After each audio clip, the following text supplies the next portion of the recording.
And that's our sole source aquifer. That's our sole source of water. Do you want me to connect that or no? Am I wrong or am I right? Yeah?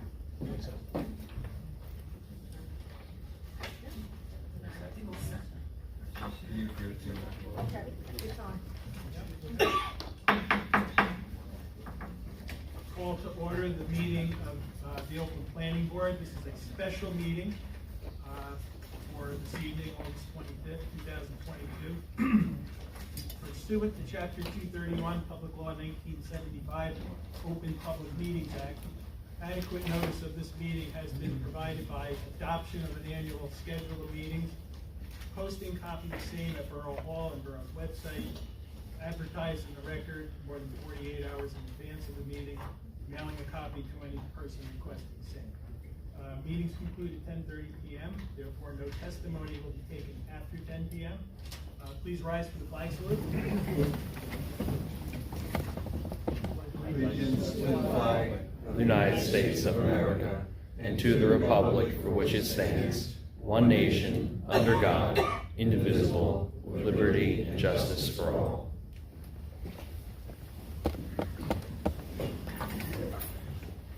Roll call, please. Ms. Michelle? Here. Ms. Levy? Here. Mr. Marskavetra? Here. Mr. Rose? Here. Mr. Conley? Here. Mr. List? Here. Mr. Heyman? Here. Councilman Pigmatelli? Here. Mr. Morris? Mayor Schwager? Here. Chairman Potter? Here. Okay, Mr. Morris is absent this evening. Ms. Levy, you will sit for Mr. Morris. And Ms. Michelle, you still participate in the meeting and as a normal member. So I will at this time entertain a motion to excuse Mr. Morris's absence this evening. So moved. Second. All in favor? Aye. Any opposed? Okay. At this time, we will swear in our board professionals, Mr. Russo. Okay, Steve, raise your right hand. You solemnly swear to tell the truth and nothing but the truth, so help you God. I do. I do. Thank you. Next item on the agenda is opening the meeting to the public for matters not on tonight's agenda. So motion to open? So moved. All in favor? Aye. Is anybody here from the public that wishes to comment on anything that's not on tonight's agenda? Please step forward and make your comments. Seeing none, motion to close to the public? So moved. All in favor? Aye. Okay, we'll move on now to tonight's business, and that's a public hearing for Hovnanian McCoy Road, block 4202, lots 1, 2, and 3, public hearing for major subdivision and site plans.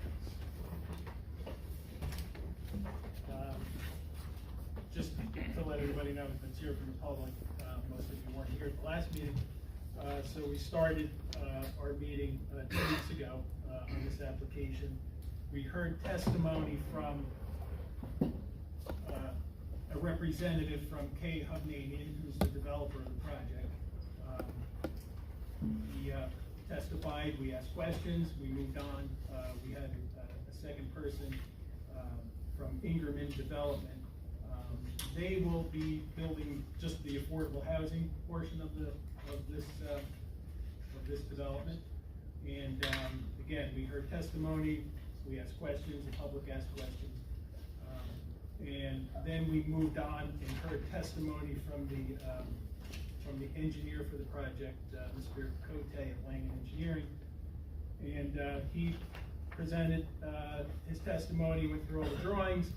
And so now we're at the point where we are going to question Mr. Cote and Mr. Neese. Are you back here? Okay. You were all done with your questioning of Mr. Cote. Yes, you are. Mr. Cote is back on the screen, I see, and he's back for cross-examination. And I know there's a lot of members of the public that are here tonight that weren't here at the last meeting. I just wanted, just for the record, to let the public know that this matter is before the board based upon a settlement of litigation of the affordable housing suit brought by the borough to have its ordinance declared constitutional. And as a result of the settlement, there was an ordinance enacted that created an affordable housing zone that included this piece of property. The development is consistent with the ordinance, but for variances related to access to an adjacent property, and that is to preserve historic access easements to the Leone property, which is adjacent. There's also a de minimis exception under RSIS for the sidewalks along McCoy Road, and as Mr. Cote testified at the last meeting, the reason for that exception or multifold. First, the sidewalks would not lead to any other sidewalks, not in Oakland and not in Franklin Lakes. Second, the sidewalks would require disturbance to wetlands as well as wetlands transition area, as well as the flood hazard area. I think I'm running out of batteries on this.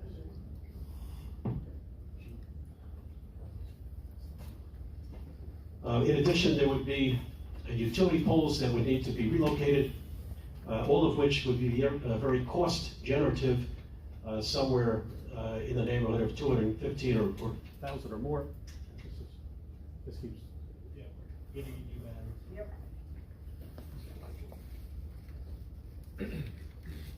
Sorry about that.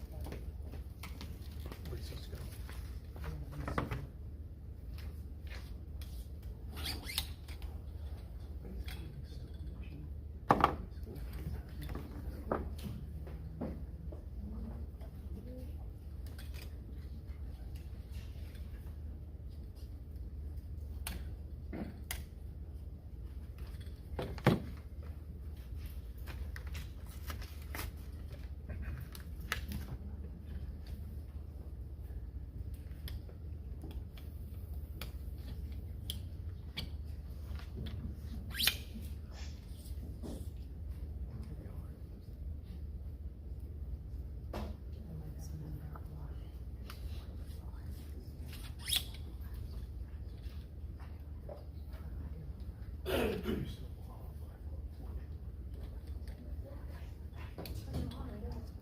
It's not hot. I don't think so.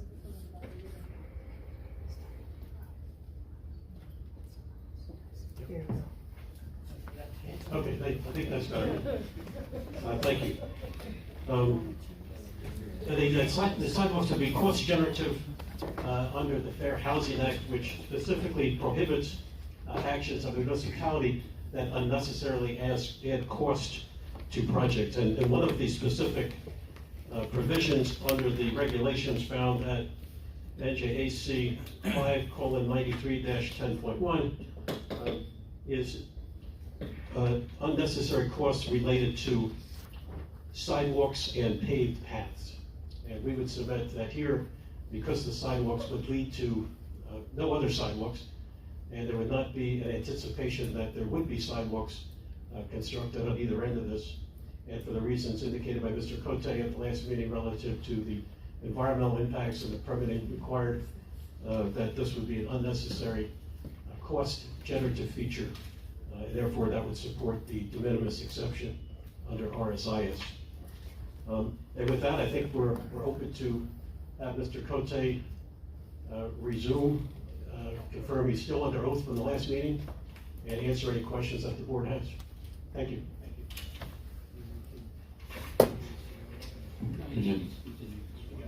Okay, so our next step is to ask questions regarding the engineering of the site from Mr. Cote. And we go in a certain order.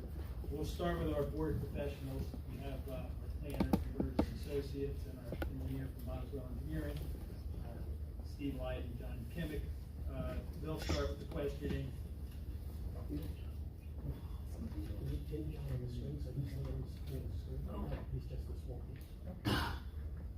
Then once they're done with their questioning, the board members will question, and then we open to the public so that everybody in the public can ask their questions as well. So we'll start with Steve or John. Mr. Chairman, seeing the many members from the public here this evening, with your permission, I'd like to yield to questions from the board first and then from the public, if you don't mind, Mr. Chairman. And your reasoning. A large contingent from the public and that they would start the questioning. It's acceptable if it's okay with the board. Board okay with that? I mean, we'll start with the board members' question. Okay. And, we'll save you for the end. For the record, we did produce a report, 100 comments long, in July, and submitted it to the board. So thank you. Thank you. Okay, board members. Questions for Mr. Cote? That's what we asked last time. Mr. Chairman? Sorry. My question is, I understand this development covers a lot of area, and I look at your plan for drainage, and I need your help here to understand that you're gonna have, I believe, 3 retention ponds or detention ponds, and we're building on probably 60% of the site will be built on, approximately 55–60%. Yeah, I can, if it works for everyone, I can share my screen with the different plans that I brought up at the last hearing. So there are exhibits that have already been submitted, and then this way I can point to them for clarity on addressing your questions, if that works for everybody at the board. Yes. Sure. Yes. Okay, so I'm going to share my screen. I will be looking up at the other screen here to point to certain things, so I'll share that now. So on the screen, once that pops up here, you should now see, this is a series of exhibits. This is the existing aerial overlay that we provided in the initial session, which shows the existing conditions in the surrounding area, everything from Indian Hills High School on the west side, the Rearm Farms Leone property on the north side, the railroad tracks, Route 287 on the north. Just, yes. Sorry to interrupt. Could you refer to the exhibit numbers when you refer to an exhibit? Yeah, so Mr. Meese, I think from a numbering point of view, A2. Thank you. So this exhibit was put up just basically to give everyone orientation for the site as overall, with McCoy Road being on the south side. So I'm going to switch now over to what was referred to as the master grading plan. And if Mr. Meese could just refer to the exhibit number on that, I'll pull that up on the screen. Sure, why don't we just take a quick break, Mr. Conte? I understand members of the public had a hard time seeing because of this exhibit location. We can't see the screen now. All right, so All back here. Put on the floor, the screen. maybe put this exhibit lower, maybe on a chair. Leave it on the floor. On the floor. Leaning against the easel. Like that. That work? And that's why I see it now, that's why. You're good? Could you raise the volume when the board speaks? It's hard to hear. I'll talk louder. Thank you. Okay.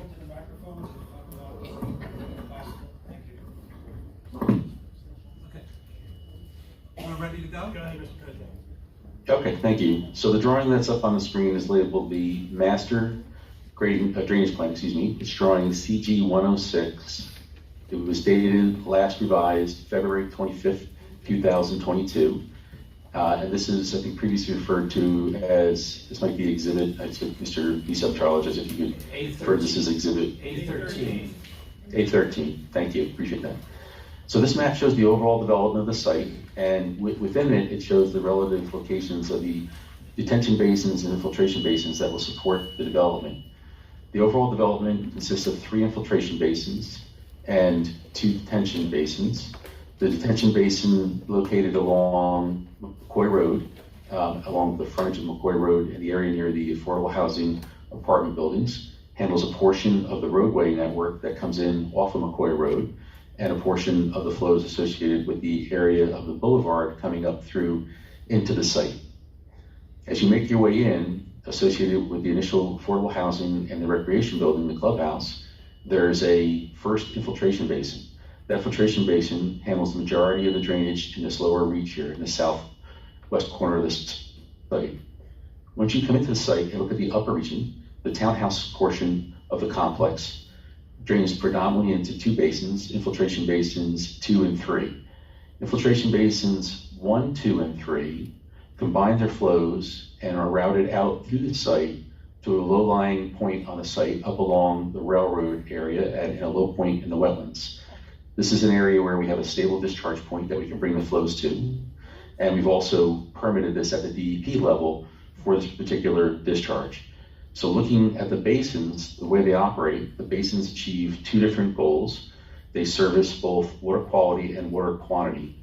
In terms of water quality, they provide both recharge and also what they call suspended solids removal associated with the inflow of any surface runoff that makes its way into the basin. Each basin has access aisles that bring us down into the basin for maintenance of the basin. And then on the north end of the site, I say basin, I meant to say this is actually a water quality device, not a second detention basin, I apologize. This water quality device is part of capturing the runoff from the adjacent access drive brought into the Leone property at the north portion of the site, and then that discharges out along a portion that drains ultimately down to the railroad tracks. And along the railroad tracks, there's a series of swales that pick up flow from the site. So those major pieces of the infrastructure are what service the stormwater throughout the site, both water quantity as well as water quality. And these have all been permitted to DEP in accordance with DEP standards for the permits been issued for this project. Will the rate of runoff change after this is developed? Yes. Compared to what is Yes. now? The rate of runoff is decreased from the site because these three basins, actually all four basins, allow us to meet the code's requirements for a reduction in flow from the various storm events in compliance with this ordinance, both at the borough's level, but also at the DEP's level, in terms of we decrease the rate of runoff from the site with these infrastructure features. Mr. Chairman? Is that based upon, Mr. Conte, is that based upon the 100 or the 500-year floodplain? It's based on the 100-year. The storm, these basins are all designed for the 100-year storm for discharge. The stormwater, the way stormwater is designed based on the borough ordinance and the DEP's ordinance, they're married up together. Actually, DEP's required, the borough's required to meet DEP standards as well. We designed the conveyance system for the 25-year, and we designed the infiltration basins and tension basins for 100-year for the overall site. And what's the velocity of the water that's going to be coming out of these tubes going into the existing wetlands now? I apologize, just what's to the left of? The velocity, how much flow, how much water, how much pressure is going to be coming out of these pipes? Yeah, I can go back to the stormwater report. I'd have to bring that up as another exhibit, if that works for everybody. Sure. Okay. So that'll take a moment just to come up on the screen. Do we have a new exhibit number, Greg, to annotate this as? We're at 20. Mr. Conte, maybe while you're doing that, if you wouldn't mind explaining to me, this is Michael Rose, I don't think you can see me, what a water quality device is? So water quality devices are devices that take the flow from the surface runoff from anywhere that, like a roadway surface as an example, and it takes the combination of the grit material out of the runoff, as well as deals with other floatables, any other materials that would come through, and captures those. And then those are filtered out from basically through a filtration system in effect. So water goes in, and before it can leave the device, it has to go through a series of filters that then make their way to the ultimate discharge point. So we're required by the state to provide what's called 80% total suspended solids removal. And that's achieved both on the water quality devices as well as through the use of the infiltration basins I referred to earlier. Thank you. So this is a large file, so it is taking a moment for it to open up. So if I can answer any questions along that lines. Just for clarification, this is a new exhibit, the drainage report? Yes. Yes, this is. So it'll be This is 821? Yeah, I have 820 was the last one, so this will be 821. So this is the stormwater report that was submitted with the overall package. It's entitled Stormwater Report, Writings at Ramapo, Willows at Oakland. It's dated, last revised, February 25th, 2022. This report contains a series of tables that identify the various flows from the site, how they're captured by the different basins, and then routed to the point where we compare those discharges out to the points to the, what we call the point of analysis. Within the report is also our water quality infiltration basin rate calculations that are based on geotechnical investigations within the basins that establish an infiltration rate that we designed to. There are factors of safeties that are applied to the infiltration rates based on DEP standards, and we use those to come up with the ultimate inflow that the system can handle and what it actually treats. And then DEP actually reviews this on a very specific basis per basin, per calculation. So they have gone through all of these different calculations, relative to our discharge, relative to our water quality. So just to make aware, there is another level of review beyond the borough that confirms that our basins and our overall design is consistent with the state standards, which are adopted by the borough. So just to give an idea, we have different infiltration basins. 2-year storm infiltration basin was the one that was number one, was the one located by the affordable housing component. So the example of the rates you were asking before, the 100-year flow rate out of that basin is 3.39 CFS, cubic feet per second. Infiltration basin number 2, this is the 100-year I'm quoting, this is the largest flow rate out of these. Infiltration basin number 2, its peak outflow for the 100-year storm is 8.67 cubic feet per second. Infiltration basin number 3 is 10.74 CFS cubic feet per second. And then the small detention basin that's up along the front along McCoy Road is 1.06 cubic feet per second for a 100-year storm. Some of those numbers So, are pretty relevant. I mean, they're pretty big. I apologize. Would we say one more time? I was thinking that some of those numbers were kind of large. It's a lot of cubic foot per second. The pressure. I mean, is that forced out or is it dribbling out? No. This is all gravity. So what I could do is just to kind of real quick explain when the system, and I'm going to flip back to the exhibit I had just a moment ago, which is the master grading plan, drainage plan. Excuse me, master drainage plan. This is the exhibit I had just up a moment ago. This was again grade. I apologize. A13. All right. So what happens is there's a series of manholes on the discharge line that goes out. So the CFS totals that I was just referring to before, as they make their way through this, there's an energy dissipation that occurs not only in the manholes when you have the drop, there's an energy dissipation that occurs in each manhole. There's actually, in accordance with the Soil Conservation District standards, there's a riprap apron at the end that also is responsible for lowering the velocity to an acceptable rate that is for the stabilized condition downstream. So we've met, not only discharge the energy as it goes down the hill, but we also discharge it on the exiting point so that when it leaves here, it's leaving at a velocity that is stable by state standards for soil erosion.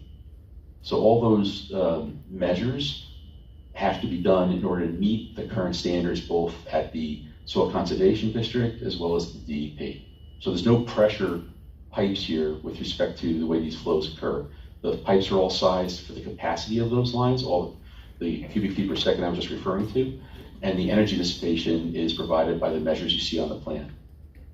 Awesome. That's a very good point. One more thing, the filters in the water quality system, is there a maintenance program for those? Because there's a lot of leaks in Oakland and a lot of things can come floating to the top of the water. I don't know. Absolutely. Yeah. Yeah, absolutely.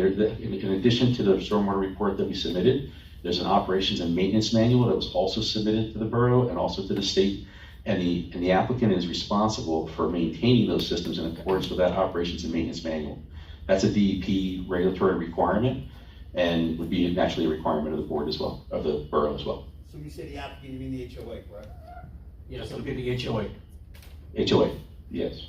Just a couple more questions if you don't mind. I was concerned about the water so much because I know they dump into the wetlands down there by closer to 208. And in testimony, I know that there's going to be some damage to the wetlands for the sidewalks if they were to be required or asked for. Sure. What's the disturbance of the wetlands for the sidewalks? Is that So the sidewalk would, I can point that out right here on this plan actually. So if you're looking along McCoy Road, there is a series of wetlands. This freshwater wetland you see identified here has a 50-foot buffer that's applied to it. And there's additional water courses here that are wetlands as well, that require a buffer that run the entire length of McCoy Road. So actually, to put a sidewalk here, the DEP has standards that you have to stay within no more than within 20 feet with an impervious surface adjacent to a wetland. Anything closer is considered an encroachment and a taking or an impact of the wetland. And also on every wetland here has a 50-foot buffer on it. The 50-foot buffer is typically referred to as the transition area. And the transition area for that length of buffer down the majority, if you look at this length of this line right here, and I can highlight it if that's of value to point it out here. But this line that you see that I'm highlighting is the 50-foot buffer on the wetland proper running its way down. And that 50-foot, the wetland line proper, the 50-foot buffer actually runs out onto the road proper. So all of the area you see to the east of this line is the 50-foot transition area. This line right here, and very specifically, this is the actual wetland line. And I'll point out, Mr. Meese had kind of through a 3-point discussion about what we referred to last time as to why we're asking for the minutes exception for the sidewalk. The utility lines are also positioned in the same location. So the sidewalk that would come through here would not only be an impact by DEP standards to this wetland, it'd be an impact to the entire transition area that runs throughout, and it would also require all of the utility poles that run the power and communications along this side of the road to be shifted away towards the wetlands. So it's a multifold impact to the natural resource that's there now, in addition to the utilities that would be in the way. And the other point that Mr. Meese was bringing up that we were discussing was the fact that the sidewalk would run and end at the point of our property line, and the existing redevelopment of the special needs housing that's on the corner does not have any sidewalk. There's no sidewalk that we understand proposed within this reach. So and then on the opposite side, as you make your way to the south side is as well, sidewalk-wise would end, and there's no sidewalk on the neighboring properties as they make their way to the walk. Let me just ask you. So it was combined of all three of those different factors. Mr. Chairman, can I ask a procedural question of Mr. Russo? Mr. Cote just marked up the exhibit at the office. So now we have an electronic version that's marked up that we don't have for our record. Yeah. Mike Patello is at present, Mr. Leiden, and what Mike could do is he can take the exhibit, the hard copy that's on the easel, and mark that the same way. So you have a copy of it for the borough. Would it not be if that helps? Mr. Cote, for you to submit that after tonight's hearing and call it 22 or something? I just want to make sure there's no confusion going forward. Understood. Yeah, and I understand. And the hard copy and the plan that's in before you could be utilized to replicate that content. And it's just highlighting the portion that is parallel to McCoy Road, which is the wetland line proper. I would suggest we have Mr. Cote mark at 813A. 13A. 13A. And we would submit it afterwards so it's in the record. Okay. Yes, I can print this and provide a hard copy in color for the board. That makes sense. Thank you.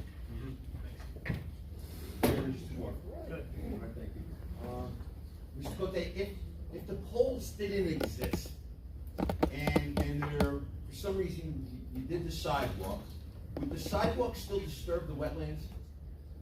Yes, the sidewalk's proximity by state standards would encroach on the wetland and require a permit. It would not be a general permit. It would be a individual permit to impact both the flood hazard area and the wetland line there. I didn't bring the flood hazard area. I apologize. I should have indicated that as well. In addition to the what is basically referred to as the wetland transition area and the wetland and freshwater wetland impact.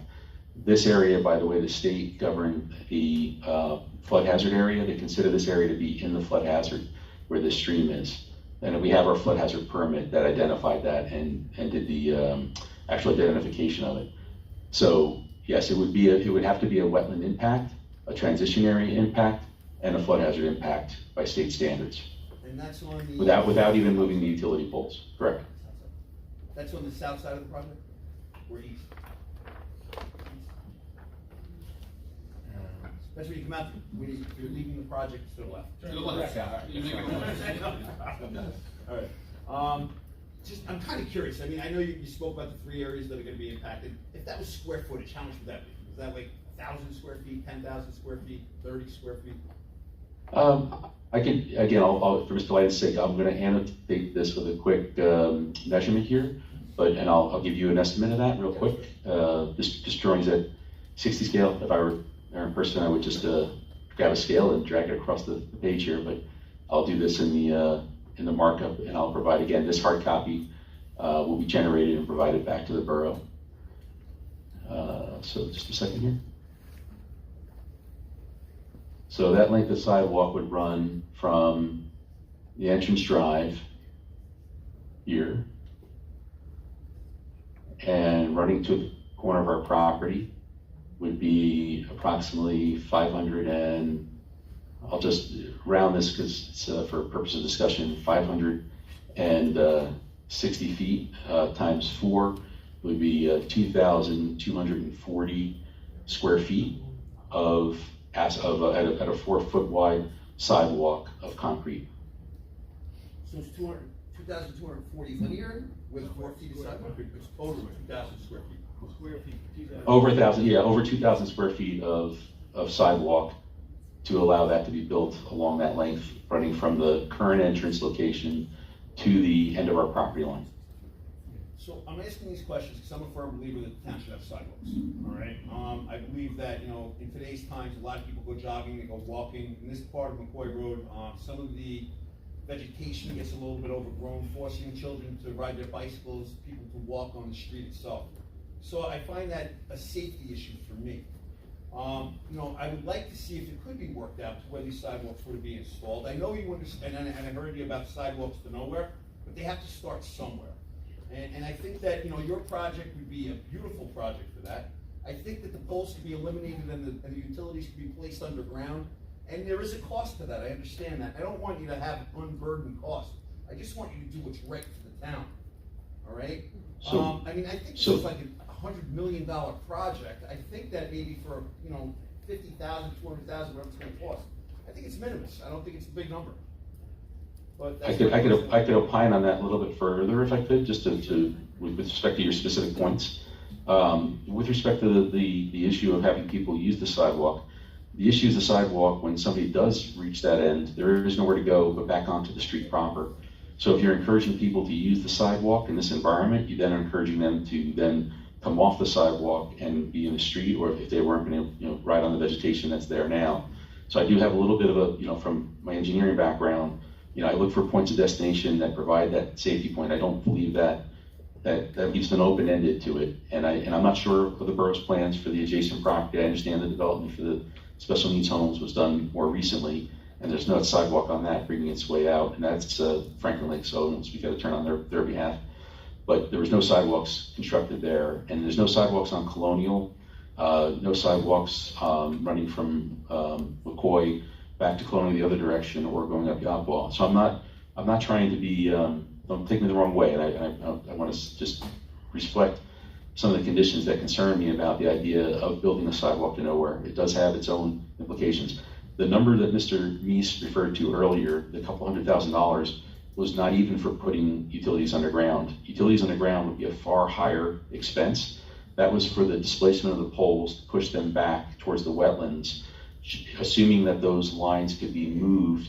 The number Mr. Meese referred to, the $200,000+, is fractional if it involves moving fiber optic, requiring home run replacement of lines. I can't answer to that unless we did more investigation on the fiber optic side of it, in terms of whether it's capable of just being shifted back the 4 or 6 feet necessary to get behind the sidewalk. So the number we're presenting is actually on the very, very, very low end. And, the simplest, most expeditious way to do it if everything else out there works out. Not including, whether the DEP will have any other additional costs associated with the move of the wetlands, like mitigation. I did not include mitigation in that relative number as well for the impacts of the wetlands. So just to represent that we're representing the very, very, very low end, but the possibilities of other features out there that could cause more impact and higher costs are definitely out there. And in my experience, I run across them on multiple projects where these things became a reality once a request was made. Mr. Cote, Steve Lyde here. I have a follow-up question to Mr. Rose. Mhm. Mr. Rose is talking about adding some sidewalk, not pulling back the curb line or the edge of pavement. So couldn't the sidewalk Correct. be placed on the property side of utility poles, so there'd be no need to relocate utility poles? That would further impact the wetlands, even greater than I referred to earlier. The wetlands that run that line that you see on the screen right now are basically, you would impact this smaller portion, but putting it behind it would have a longer extent of impact. Because again, to not put an impervious surface within 20 feet of that wetland as you make your way down this line, just as an example, the curb line from here to the wetland right now is only 20 feet to begin with, or 18 and change based on this location I just identified. I'll leave this on the page for the print I send you. So when you talk about not putting an impervious surface, the fact that the roadway is already there, that's already in place, if you want to say entitled, or it has existing standing. But when you put something new in, you're against all the new proofs of the permits required to justify that impact. So we would be, to tell the state that we want to put a sidewalk to nowhere that will impact both wetlands and transition areas would be, and Ms. Lyne, you're in this business as well, so I don't want to speak too far to turn, but your understanding of the DEP's procedures is they require you to justify these impacts with your proposed work. And that is a weakness in the discussion in terms of a sidewalk to nowhere without, say, the other borough, without the Franklin, let's say Lakes, for example, offering that they're going to extend the sidewalk, or that the borough intends to extend the sidewalk in other directions and make the connections. I don't know if that answers your question, Steve, Mr. Leitner. Mr. Chairman, if I may ask you, or say something to you, I don't know this information, and I don't know if you do either or if they do. And I understand sidewalks to nowhere. I understand what they're saying about that. There's no other sidewalks there. But I believe that when those other residences were put there and those other developments were made, it was quite some time ago. And I think the population has increased dramatically since that time. And I don't know, with another 151 homes coming in, that doesn't flow even more people into that area. And the sidewalks have to start somewhere. And that's the end of my question. Thank you. My last Question. I hear your comment. That's all. I just wanted to make that comment. Am I allowed to ask a question, not dealing with sidewalks? For Mr. Cote. Yes, drainage, I'm gonna go back to Go ahead, 813, please. which is where I thought we were, sorry. So, Mr. Cote, Yes. according to these photos, the maps, everything, the overlay, exhibit 813, 813A, 3 basins. That means, and you can explain this to me, because maybe I'm just not understanding it correctly. When the land is vacant, the rainwater comes down, there's no housing, so the drainage is sort of equal. But now you have 3 basins collecting water. And now all the basins' water is going in the same direction, which to me makes sense that it would be more water flowing in that direction. And you continuously say you're getting permits, you got the standards from the DEP, from the state, but does the state look at the result at the end of where the water is flowing? Because we Absolutely. have major problems where the water is flowing, it's going to end up in Allen Brook. And that is a big problem. And I want to hear from you to tell me that the state really looked at this and said, oh, don't worry, it's not going to be a problem in Allen Brook. It's not going to affect Allen Brook. We're dealing with the state. We know it. We know the problems there. And I would like you to tell me that the state is aware of the water flow going into Allen Brook is not going to affect Allen Brook. And what I can tell you is the state actually does look at this from the point of view of where our discharges go. When I was referring earlier to the way the water discharges down to this point, this is the point of confluence of the flow from the site that flows along the railroad tracks. So the water's going into the same discharge location before it leaves the site. And what I referenced earlier was both your standards and DEP standards, which are married together in terms of meeting each other's requirements, requires us to decrease that runoff rate that goes off-site. So if anything, the new development actually reduces that rate that goes downstream that you're concerned about. And we have to do that both as a combination of meeting your standards and DEP standards. So DEP was very particular about this design. We went, and I can speak, directly on this in terms of our interaction with the DEP. In order to establish this overall design, we went through and did a significant amount of on-site testing. We went through and did multiple iterations of our design.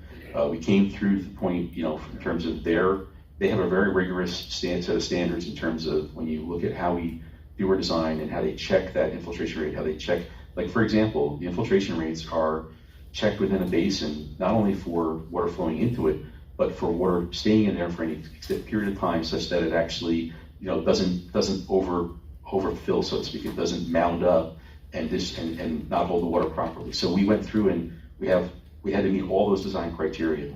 So I'm not just I know this sounds, I don't want to be, there's a lot of detail.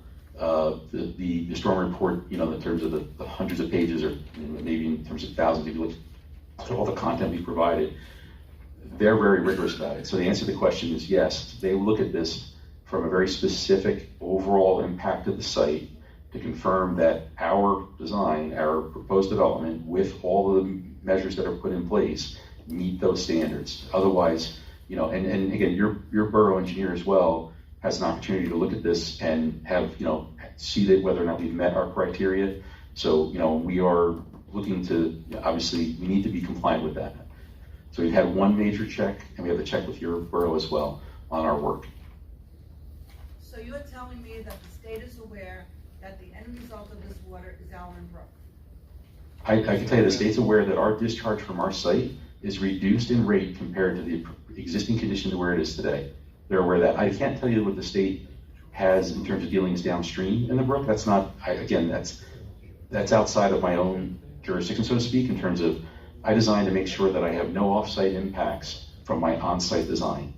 So that's why I have to do everything inbound of my site, has to be contained within the development area before it's allowed to be released off-site, so that I don't have that impact. That is one of the reasons for their overall regulations, is to prevent downstream impacts from proposed development. So the answer is the DEP is aware of that we are not creating a downstream impact based on the reduction of flows that we're creating. If we had an increase in flows, then we never would have gotten our permit.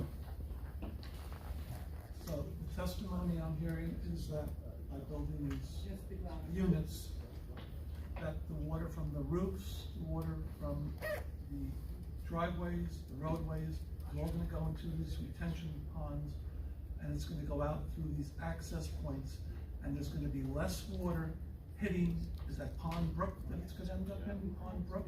That goes to the rate. And so, Correct, the rate. I'm sorry. Yeah, I'm sorry.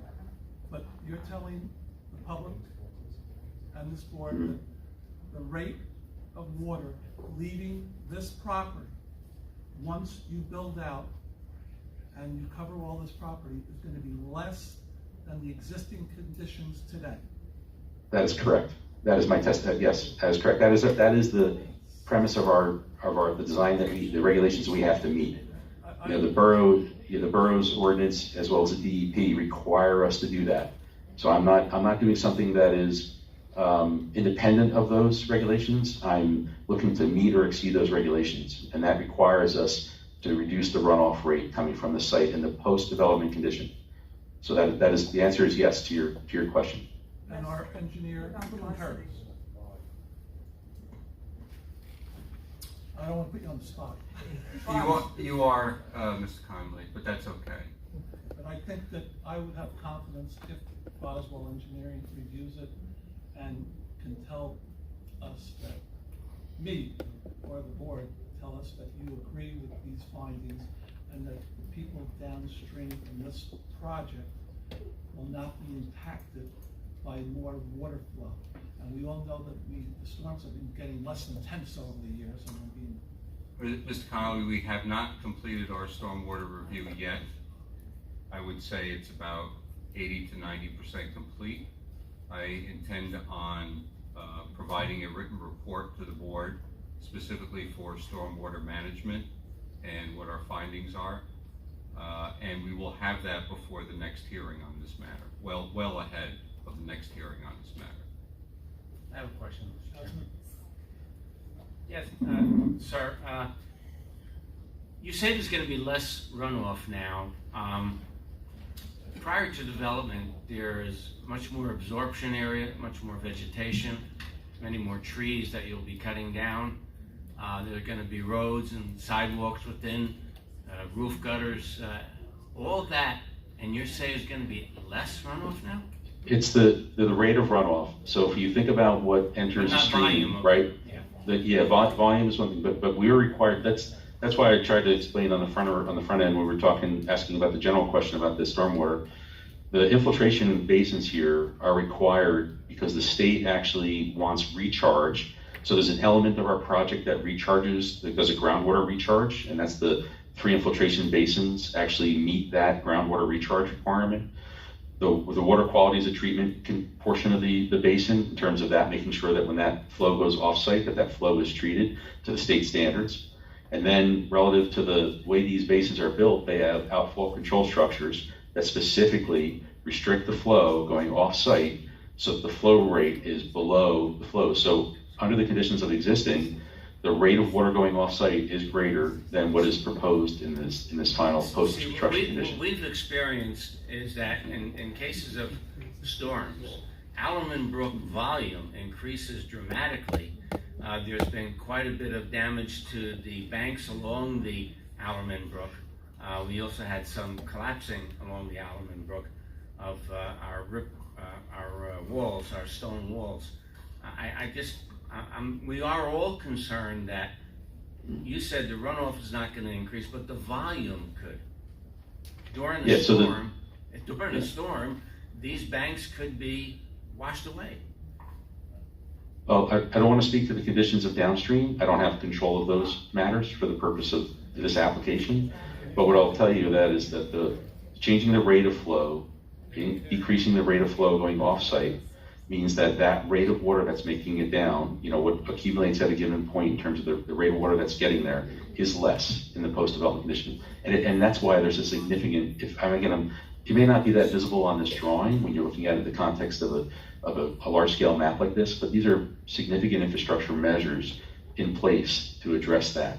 And I understand it, from a visual point of view, it may not look like a lot, but it actually there are significant investment, obviously, on behalf of the development to be able to create this, and they have to be at that order of magnitude to address your concern. Otherwise, but years ago, designs, had different conditions. They weren't required to change the post-development flows to less than the pre-development flows. So that may have been contributing from other developments or historical issues. Again, I can't address downstream because I can't tell you the conditions that things are in, that why a particular area is getting hit worse than others.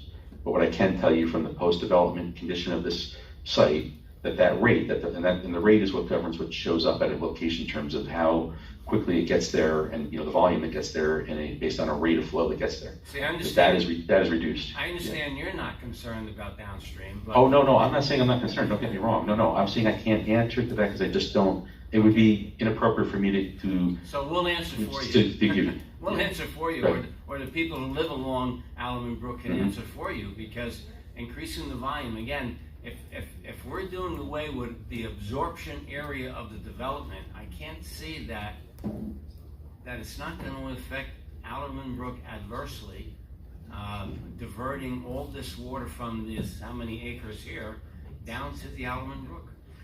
You're not, again, we are concerned about it, and I'm sure the people who live along Alleman Brook are concerned. Mr. Cote, let me ask you a different question, Mr. Cote.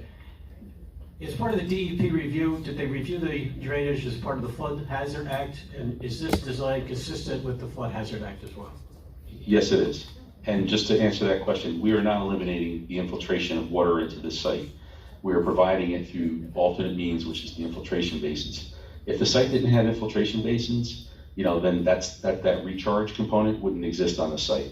But we are obligated under flood hazard, under the state standards, and in addition, these parallel year standards, to meet those recharge requirements, to meet meet the flow rate reductions as well. So I'm not saying I'm not concerned about downstream. Don't get me wrong. I don't want to speak out of turn there. What I'm trying to say is that this site does something that you don't have out there today. You have no means of controlling this runoff today. This site provides a means of controlling that runoff and reducing it. The actual rate of flow that goes off site is reduced compared to what you see today during whatever, any comparable to any storm event. We have to, you know, if you look at that rate, it's a reduction in rate overall. Can I ask a question on that? Or Mr. rate? Thank you. John? Okay, thank you, Mr. Chairman. John, it's John Yakimic, Boswell Engineering. Yes. What is the existing conditions runoff from the site, and what is the point of concern for where you measured the existing runoff from the site? Sure. Our point of analysis is this point at the tail end here that we were talking about earlier. The point of analysis accumulates flows from the site in existing condition that route across the site down along the railroad tracks and end up making their way to this northeasterly corner of the site. So existing conditions, the flow rates all come down to this point, and in the post-development conditions, they do as well. There's a discharge that goes underneath the railroad tracks there. This is a low-lying area that is part of the water course that makes its way down the hill. And to Mr. Misa's comment a little bit earlier, the flood hazard component of this required us to analyze, you know, what our area of what they consider to be their, we use what they call the state has a method called the approximation method, which is a very conservative method for identifying the flood hazard area on the site and showing that we don't impact that, and we don't impact that flood hazard area for that matter, and that the point of discharge is common existing in this location at the northeast corner of the site to proposed in the same area. So I don't know if Mr. Kimmick, if that answered your question in terms of the runoff that from the existing site makes its way to this point and the proposed as well. So this is our point of analysis at the northeast corner of the site. Not fully. What is your existing CFS at that point? Sure. Oh yeah, I can go back to that. That's in the report. Give me 1 second here. Just had a lot of files open for the meeting, so just give me a moment here. Okay. So in our existing conditions, we have post-development discharges, and I'm going to just scroll through the tables here, but I have to get back to the table in particular that you're looking for.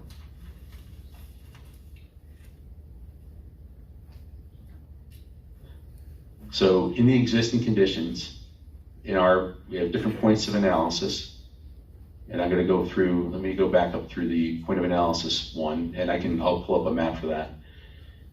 The existing conditions has an allowable discharge rate. These are reduced discharge rates in the 2, 10, and 100-year storm of 8 CFS in the 2-year storm, 19.39 in the 10-year storm, and 43.5 in the 100-year storm. Those are the allowable discharge rates associated with that point of analysis I was referring to earlier. I'll go back a little bit further here.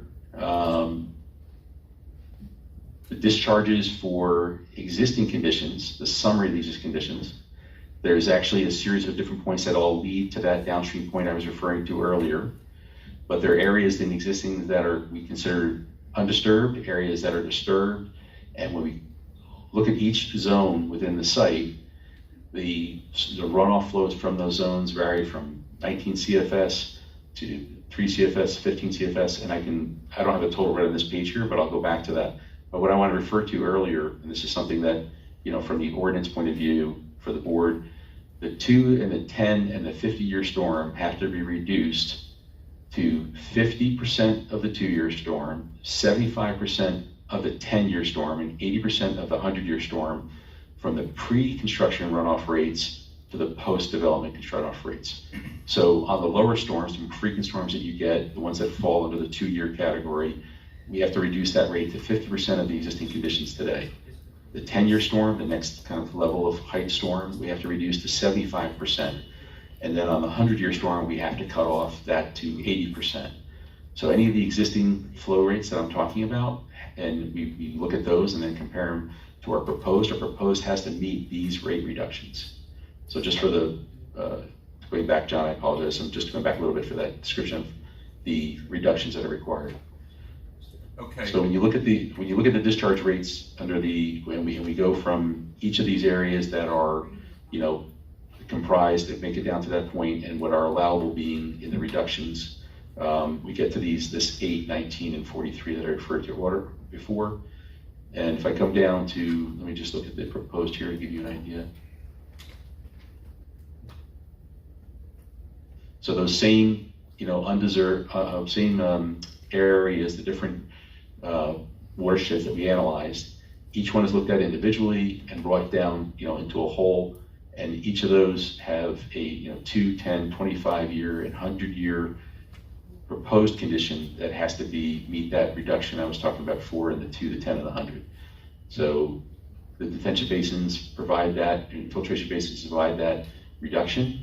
And then I think if I come back to what I referred to earlier, this is the summary of each basin's discharge. So again, Basin 1, and I'll just refer to the 100 years here. Please. The basin 1 was a 3.39 CFS discharge on the 100-year storm. Basin 2 is an 8.67 discharge in the 100-year storm. Basin 3, the basin closest to the discharge that goes down the hill to the water, to the wetland watercourse, is 10.74 CFS in that proposed condition, and the smaller basin is 1.06 CFS, out by the front that discharges to an adjacent wetland. So, John, let me just stop you there. Can I add all 4 of those to get 23.86 CFS for the 100-year storm, leaving the site at the point of concern? Yeah, so actually we do those totals further down. I'm going to just refer to this here. Just give me a second here, just to get this. So we have the analysis for the existing, for the 2, the 10, and the 100-year. The existings, yeah, so this is just to show you kind of the reductions that are required. So the existing total for 2-year is the 10.13 CFS. The allowable then in the reduction, all right, is an 8.3 CFS. The proposed is 7.98. The 10-year is a 21.8. John, please. I'm just talking the 100-year storm. Just talk 100-year. Okay, that's fine. Just talk 100-year. So the point of analysis for that is 48.13 CFS existing, reduced down to a 43.57 proposed allowable, and the actual proposed is 41.52. So we reduce it to below the allowable peak. We've actually reduced an additional 2 CFS below that. Okay, Mr. Cote, how many inches per hour fall for the 100-year storm? So 100-year storm peak flow, storm event is based on, oops, just going to go to the table here and get to the figure.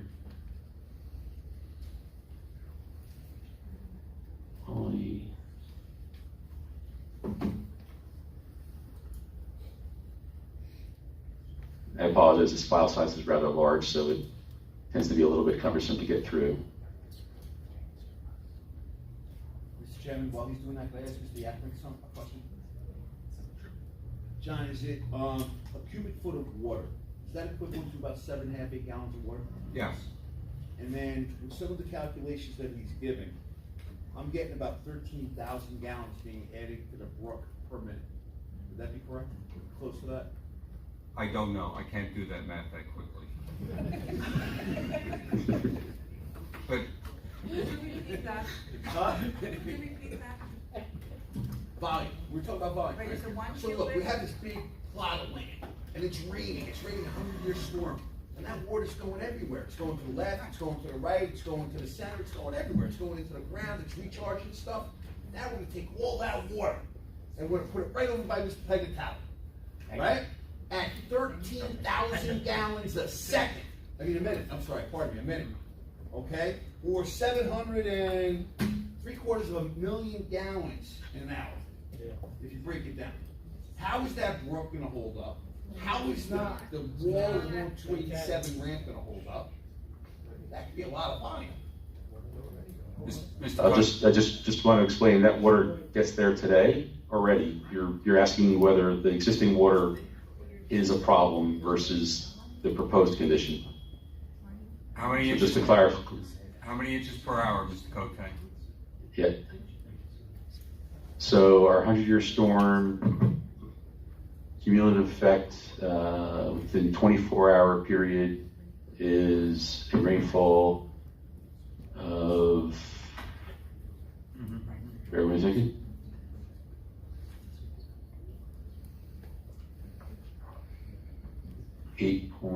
Bear with me a second.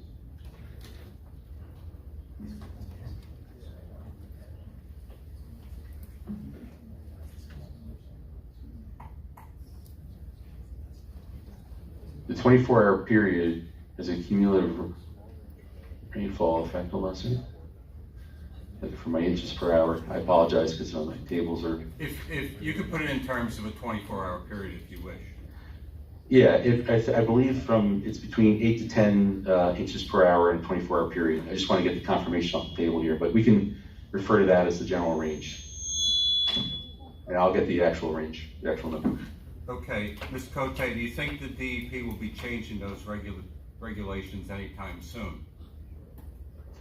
Yeah, the DEP basically is looking at a future option to regulate flood hazard and in what they call fluvial non-tidal. This is a non-tidal area where they're going to be changing the potential flood hazard elevations as well as the rates.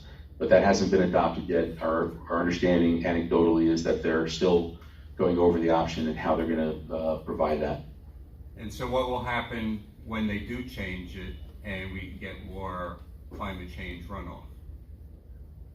So right now we already have some built-in buffers under the current regulations, and the approximation method that we utilized for the flood hazard elevation is actually very conservative. So I think a true flood analysis would show the elevations out there to be lower than what we used for the flood hazard. So I think we have a built-in conservative element within our design. And so now I just want to answer your question. I apologize. The 8.63 inches was the rainfall event for 24 hours in a 100-year storm. Mr. Chairman, if I could, we're spending a lot of time on drainage, and none of us are experts. We do have experts that have reviewed this. You have your own expert here who's said he's 80% done reviewing it. The DEP has reviewed it. We have our permits. We have to follow the standards that the DEP has set. Mr. Cote has testified that he has met that, and the DEP in fact has confirmed that by issuing the permits. We're fine with Mr. Yukimic confirming what the DEP has confirmed, but to spend more time on this and get away from the other site planning issues, I don't think is frankly very beneficial or helpful, because none of us are experts to know what these numbers really mean. And he's not an expert on the drainage? No, I am an expert on the drainage. I just declare, I think Mr. Meese is referring to, we will absolutely be subject to your engineer's technical review of our design to confirm that we have met the requirements of the ordinance and the requirements that are, and then those ordinances parallel the DEP standards.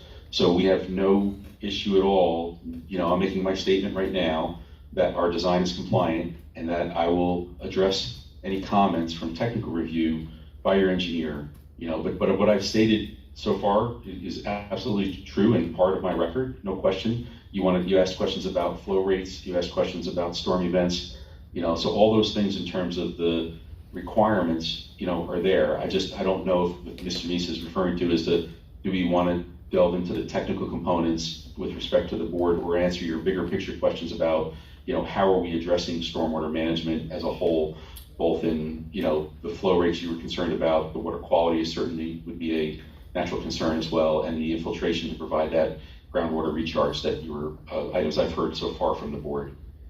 Mr. Chairman, just one parting question or concern.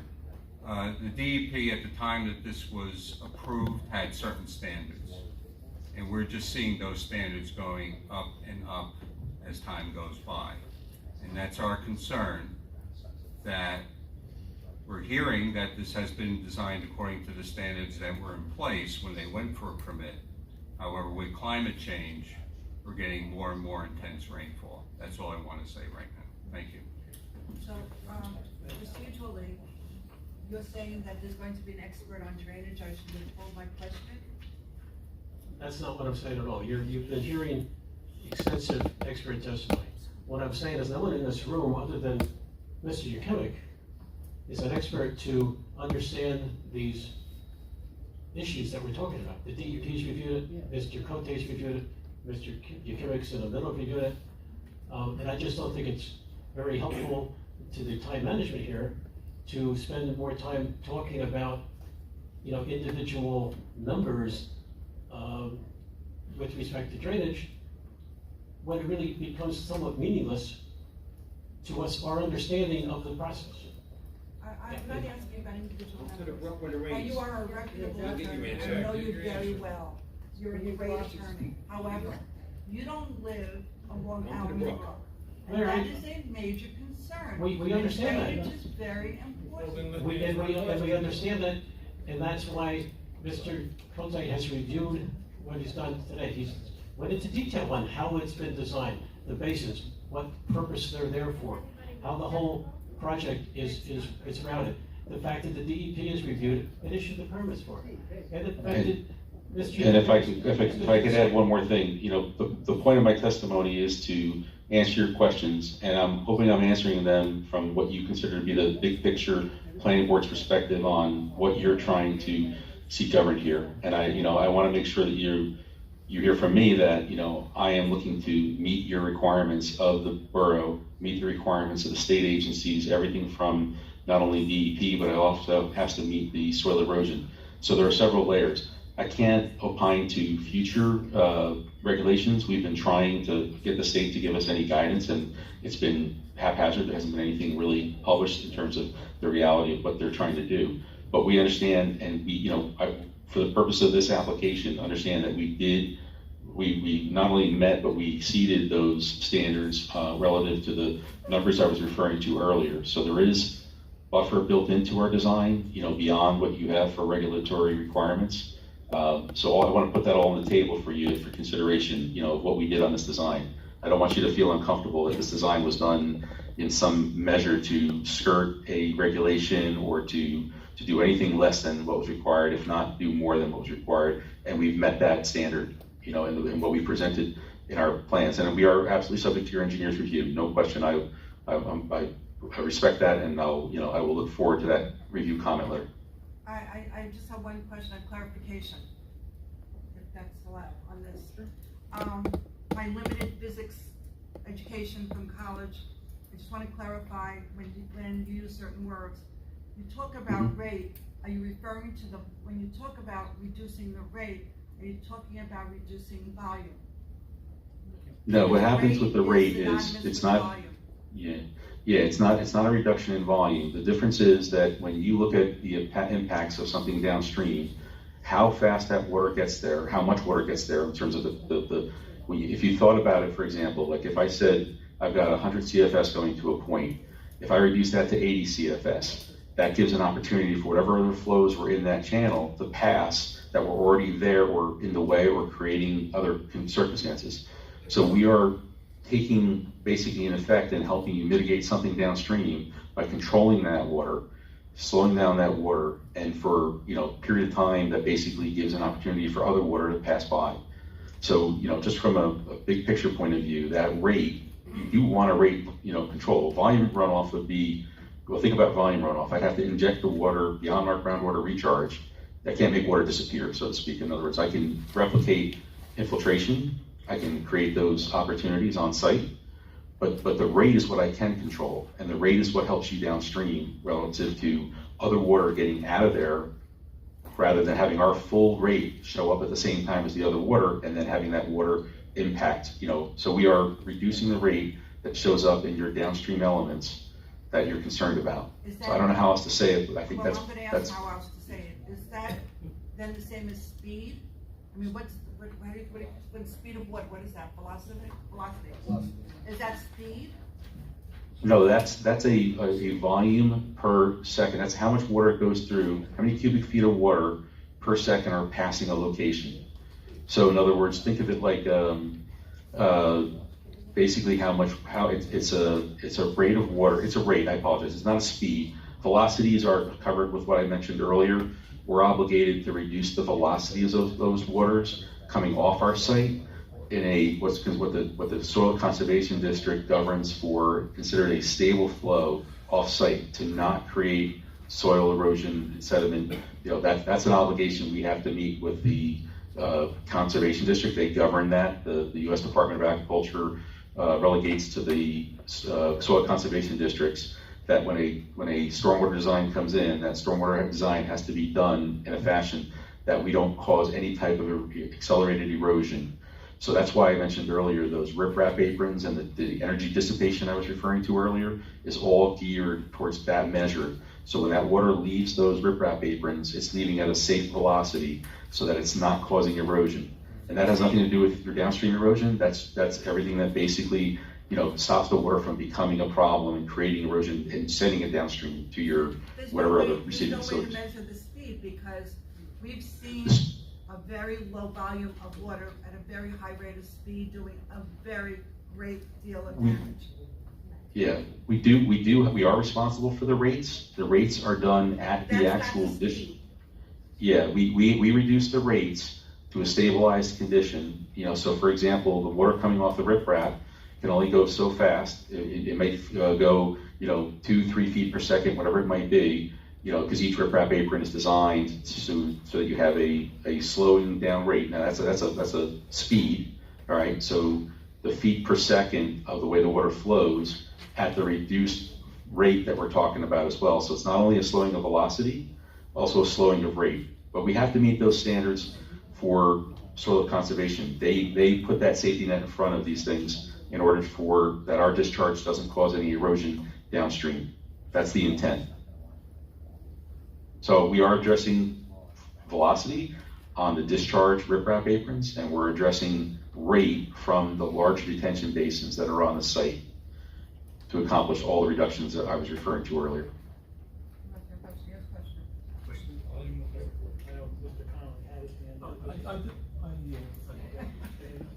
I have a question on the maintenance of the infiltration basins, because I know how they work, they're real important, and when they're properly maintained, they're going to put a lot of water back into the ground. How's the maintenance schedule on this? How do we ensure that maintenance gets done? Sure. So we have an operations and maintenance manual that identifies inspections for the infiltration basins, for the physical structures, the storm pipes, the inlets, all of the different components of the stormwater management system as a whole are contained, and they have basically a tabular format that goes through annual or biannual, depending on when you inspect something and you see how it's operating, you can work with that operation to tell you that, okay, each year I've got to inspect this basin. I'll look at these pipes, I'll look at these inlets, I'll look for sedimentation that's collecting, clean that out, make sure the pipes are operating correctly. Look at the base, the sand base bottom infiltration, see if there's any material that's clogging that, up to the point of whether it's replacement of materials to keep the operations.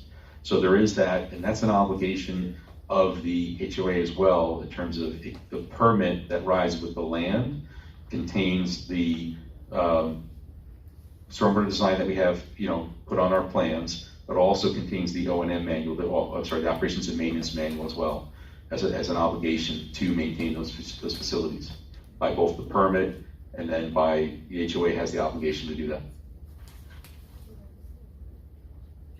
One follow-up to the compliance sampling. That's usually a permit requirement too. Can you talk a little bit about the compliance sampling for the water discharge? Sure. The O&M manual is part of the compliance requirements. That's part of the state basically upon issuing the permit, has there's a condition of the permit that the facilities are maintained and operated, for the purpose of, when we look at the O&M manual, whether it's the cleaning, the replacement, the materials, that part of it. We have projects where we'll do inspections. We just did an annual inspection on another project, not locally here, but another facility. We went through each infiltration basin, we went through each rain garden, we went through all the manholes into all the different structures, and we documented that for the purpose of compliance. So that's an example of a yearly inspection that we did for different projects, actually a different jurisdiction altogether. Is there analytical sampling that has to be done at the point of discharge?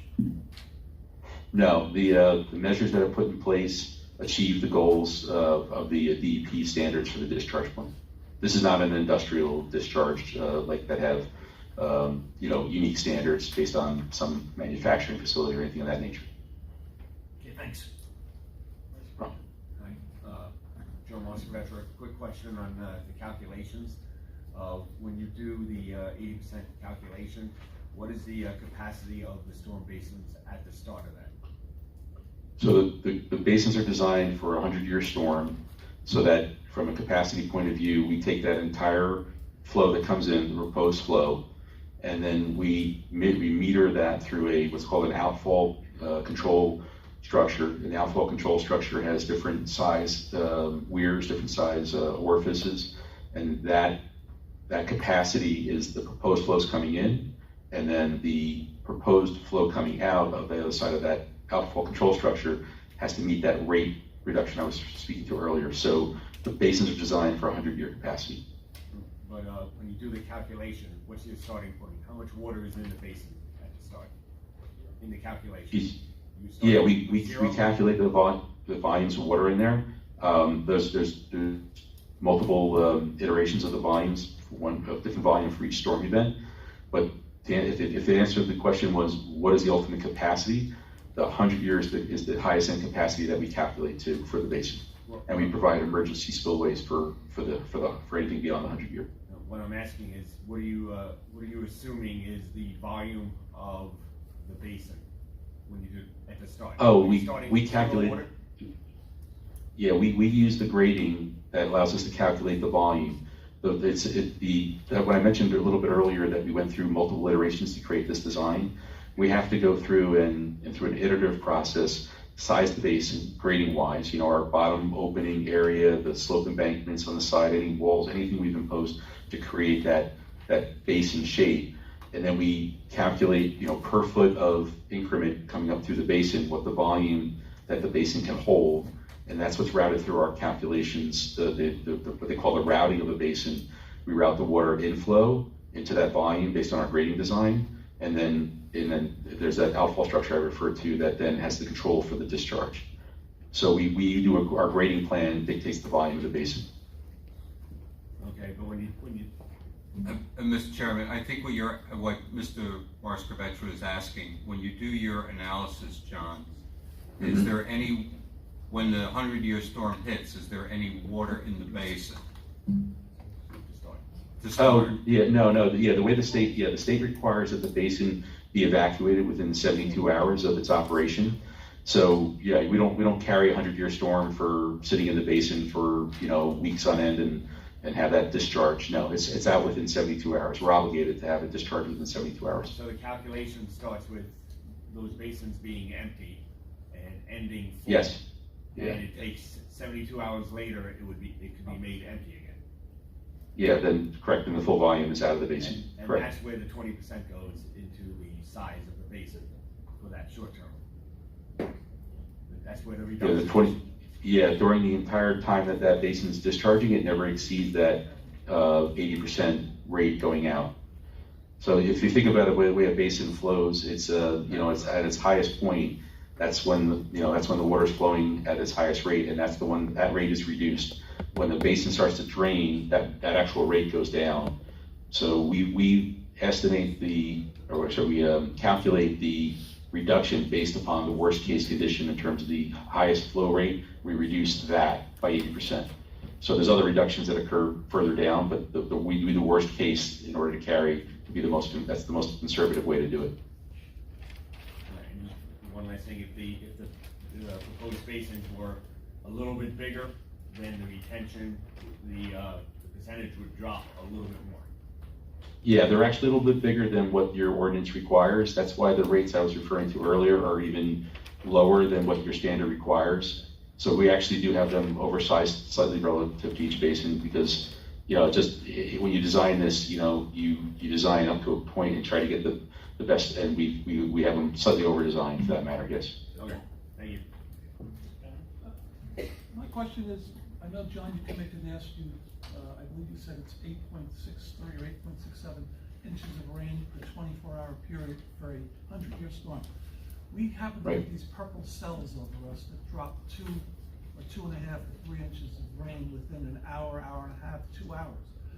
Now, will the basins hold all of that water, that 2 to 3 inches of water, and will the outflow Yes. control, and so you're telling the public, and you're telling to give me peace of Yeah. mind, that basin will hold that 2 to 3 inches? What is that basin gonna hold? What's Yeah, the- that basin is designed to hold, it's, when you look at the storm event, right, storm events, have a ramping up and a ramping down.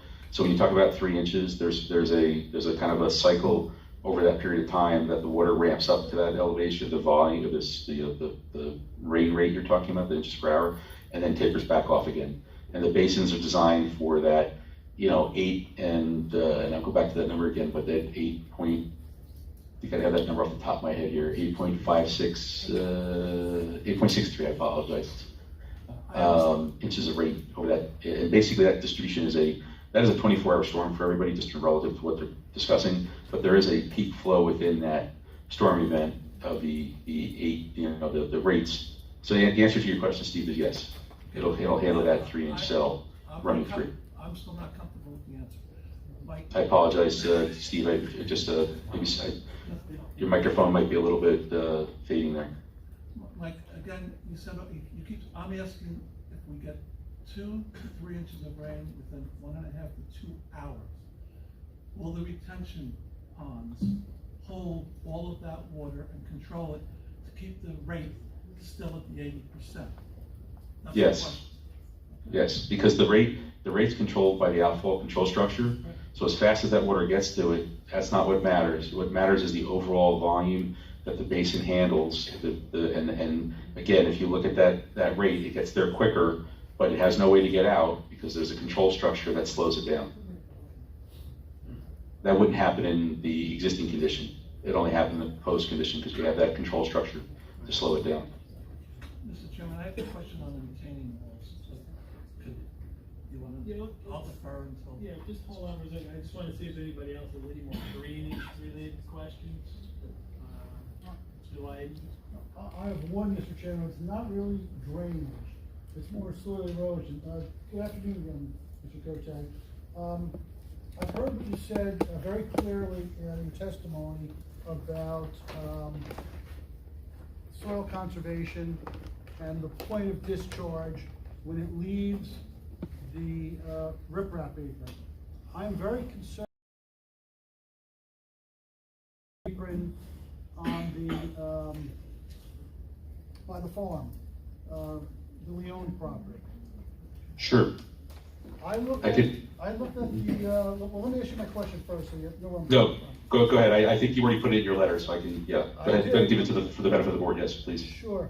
I looked at that grading area. Once you leave the riprap apron, and it seems to me that after what is the proposed grading for the 15 feet downstream of the discharge point, the end of the riprap basin? Yeah, so let me, if I can help with this, Mr. Lyden, I'll give a quick take to the board. What Mr. Lyden was looking at here, and this would be also a comment Mr. McKimmick would have for us. When I did the grading on here, I graded this to a discharge point elevation where this flare-net section is the tail end of our drainage structure, goes into a riprap apron. I need to change the grade here to flatten this one out. This would have come out in our soil erosion permit when we went to file for it. This is something that I need to adjust on my plan. This riprap apron, Mr. Lyden, will be revised to be flat across there to address the point. Yes, from a technical point of view, this one particular riprap apron, I need to lower to a flat condition. I had this one with an inlet, or excuse me, an outlet invert matching the top of the slope. It needs to be the bottom of the slope here. Well, so to answer your question, Mr. Lyden, that one will be addressed in our revisions, addressing comments both from your letter and also when we go to file for Soil Conservation District. Well, for the sake of saving time, as Mr. Reese would like us to do, and for the further thing of putting all my cards on the table, I really have a significant problem with that discharge point. I heard what you said about lowering the riprap apron, but from the edge of the riprap apron and 15 feet further downstream, it looks like it's something close to a 40% slope. Now, I heard what you said about the water leaving the riprap is gonna be very slow. With that kind of a slope, the water's gonna channelize and cause erosion from there to a flatter section of the site, which is hundreds of feet away. So what I would like to see is that discharge eliminated and that drainage tied in to one of your other drain basins where I don't see that issue. Yeah, there's a vertical change in grade here that makes this is a lower part of the site because we're obligated per the agreement to make a connection into the Runoff Farms on the property. So we're providing this measure here strictly to deal with this driveway basically drops off into their site and we're capturing it before it goes off into their site. And I realized that, you know, the agreement that obligated us to provide both access points also puts the burden on us to handle that stormwater as well. So, you know, with respect to that, you know, what I'll come back to you and both, you know, to the professionals is I'll make this revision, but I'll also give you, you know, you'll see in our analysis, you know, what that impact is and show you that, you know, that we can show that it's stable. Or if there is a revision for any reason that needs to be done, we'll make a revision to that. I just can say from a elevation point of view, this falls below, although it may not be obvious by the visual on the plan here, you know, to explain to people that this is higher and this drops down into the site. The difference between the two different property entrance points, just kind of a big picture. This entrance here is at 403, and then just a little bit of, excuse my cursor here for a second. My apologies. 403 is the upper entrance into the Leone property. 374 is the lower entrance. So this is in a hole, basically making its way down to their lower stage of their property. So that's why this discharge is isolated by itself here. But I can go through a technical review with you on this and give you that position to, you know, and again, with the Soil Conservation District, they'll have the same review relative to our discharge. This is a very small watershed, by the way. We're not talking about a significant discharge point here. This is only collecting this pavement section through this area, through the water quality device. And we can, again, if the board open to, we would obviously look to resolve any comments from your professionals, you know, as part of this consideration of the application. I'm willing to move on by one more question on the basins, if I might. On both infiltration basin number 1 and number 2, you have maintenance access drives, do you not?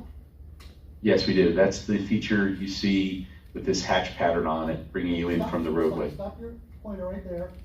Right where you are, how high is the drop off from the access point driveway to the bottom of the basin? Sure, I can give you, I have to go to the detailed grading plan to give you the numbers here. Bear with me a second. I'm going to go to the partial grading plan that we previously provided.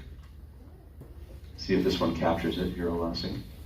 This one is actually for the infiltration basin 1. So this drawing, I'm sorry, for reference, this is drawing partial grading plan, CG 101, dated last revised February 25th, 2005. This was previously introduced as an exhibit in my prior testimony, and I don't know, Greg, if you... A11. A11, as exhibit A11. But this is a similar scenario here where we have the detention basin coming, you know, access point coming down from the main road. We drop in grade to the bottom of the wall here being, the bottom of the basin being 406, the top being 413. You know, for a general wall height here of 6 feet, 6 feet of drop into the basin. And I'd have to open up another drawing that's another partial to give you infiltration basin number 2. If you like, Mr. Leiden, I can do that if you like. But those walls are basically the traverse is the grade to get down for maintenance into the lower portion of the basin.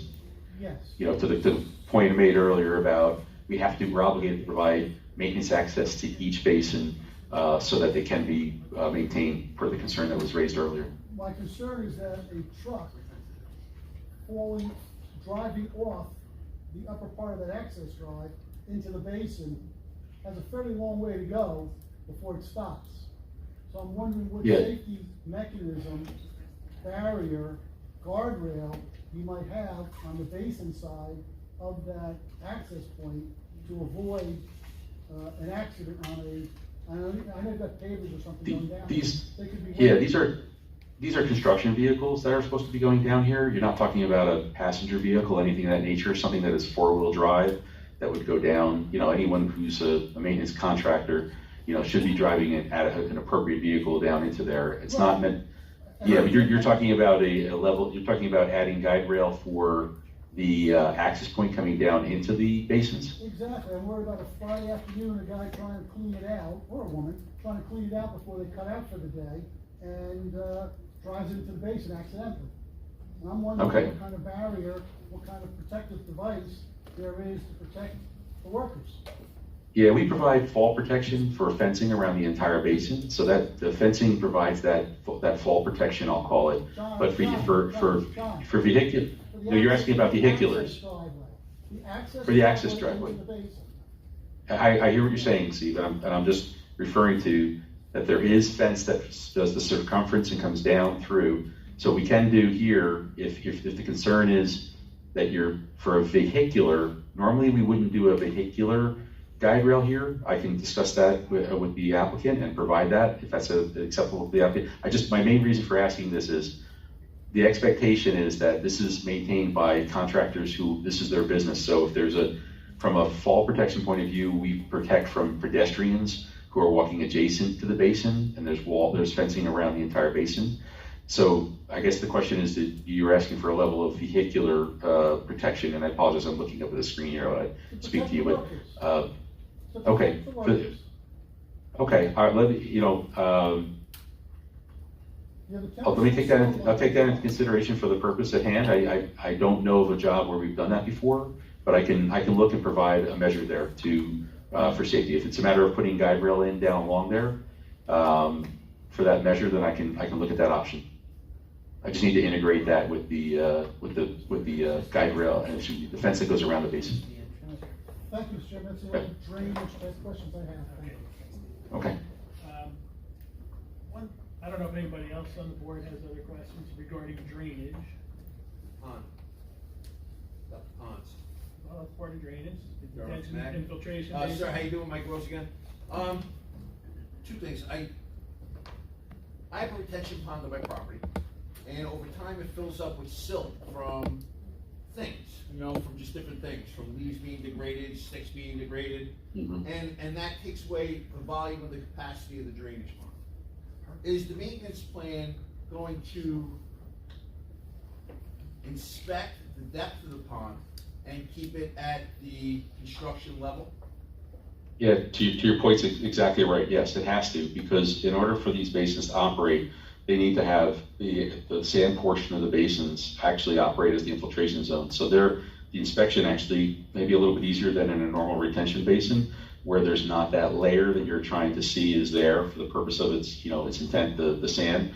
So if you see debris and vegetation and any type of sediment that goes on there, that material is supposed to be scraped off, removed, and replaced with the sand to keep the basin operational. So the answer is yes to your question, and the sand layer is a much more visual element to go by versus a vegetated bottom that gets sediment in the base of the vegetation. And the only good question I had was, I was looking for a snow plan. I didn't see one. Sometimes we get a lot of snow. Is there any intent to put the snow in the basin? Snow can be put in the basins. Basically, just for everyone's take on snow, those basins are meant to handle that water, whether it's frozen or thaw, melts. So there's an option to do that. I just, this will be done by a private hauler on the site. So the option is for both. They could use the basin if they'd like to, if that's a choice, but they could also remove the material off site if that's part of their contract. Depending on where they're, how they're handling the materials. Are those the only two options, to put it in the basin or remove it from the site? I apologize, I didn't hear that last comment. No problem, sir. Is that the only two options for snow removal, is to put it either in the basin or to remove it from the location, from the site? No, there's various points behind the different parking spaces and curb lines. There's other intermediate points around the site where snow could be stored for the purpose of during the season. But when people ask me specifically about whether snow can be put into a basin and whether the basin's meant to handle that, the basin can handle that from a discharge point of view, because that water, ultimately, it's probably less water than the basin would see during a regular stormwater event. So there's not a volume issue with snow being accommodated in a basin. Thank you, sir. Thank you. I just have one comment to make, possibly before we take a break and get through the drainage here. I'm good with all the engineering, and I hear all the testimony, and as long as we've got Boswell checking everything, and I'm sure this whole system's going to work properly. I'm most concerned with the maintenance, and I realize the maintenance of these infiltration basins will be in the HOA. It'll be the responsibility of the HOA to maintain them. But it's not really the HOA that's impacted by this if these infiltration systems don't function properly. And if they do silt up and the HOA is not responsive to cleaning them out, the people in the HOA aren't going to suffer. It's the people downstream that are going to suffer because these infiltration basins aren't properly functioning. So I don't know, and Mr. Meese, maybe you could address this. What safeguards can we put in? The DEP enforcement, Mr. Chairman. Well, the DEP is not going to come and check every detention basin. But they just don't have the people to do that. I mean, what if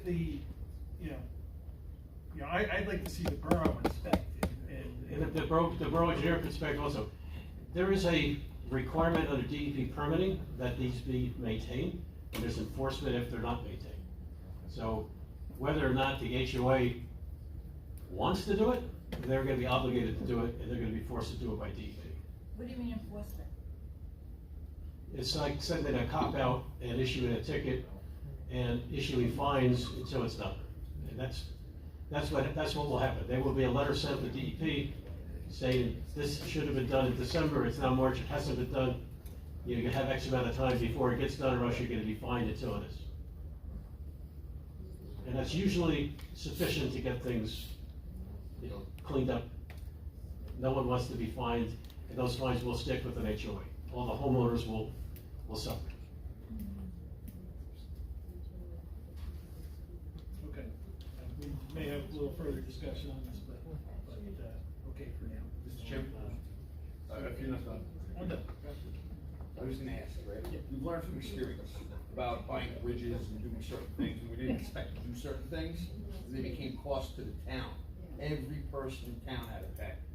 Is there any opportunity for them to put that maintenance on us as well? Will that become a town responsibility through our taxes? Well, I'm sure the taxpayers don't want to have to do that. However, I see your point, to make sure that it gets done, because I think it's very important that those bases be maintained. That's why I just said, maybe we need to have more discussion about this. Think about it a little bit more, because that's really my concern. I'm not concerned with the engineering and, Mr. Cote's testimony and Boswell's checking the calculations. I'm good with that. But I think it's making sure these systems are maintained so that they work is most important. And they don't cost us. Exactly. Okay, so at this point, I think it's a good time that we take a 10-minute break, and we will resume at that point with more questions. Thank you. Oh, yeah.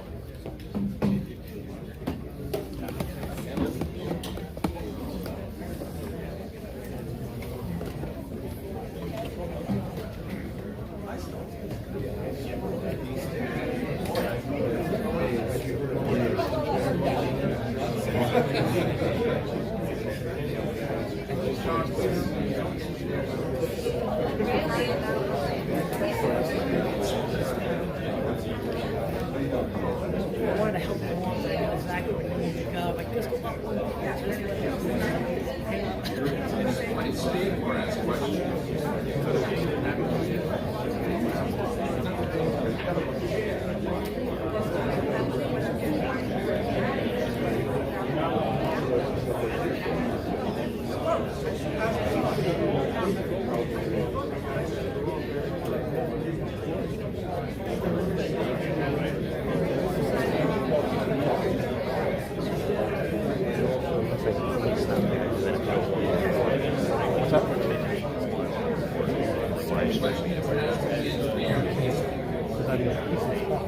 it may not be appropriate for going out. Yeah, but the question is, I call myself all microphone help because there is so you can't stop the recording until it's right. You can't just keep one microphone and stop it and do a whole new recording. So I need to send you the address. Because if you got people talking, it's public space. It's recording. It's like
Hey, Johnny.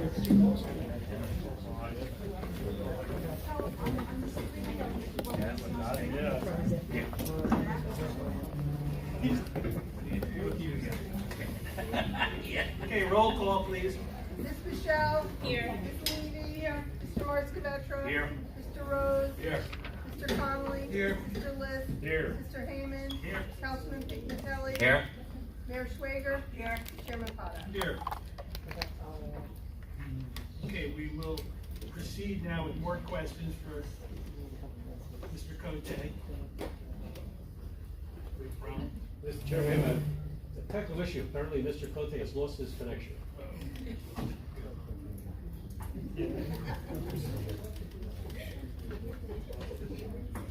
And from looking at the screen, it looks like it's his end and not ours.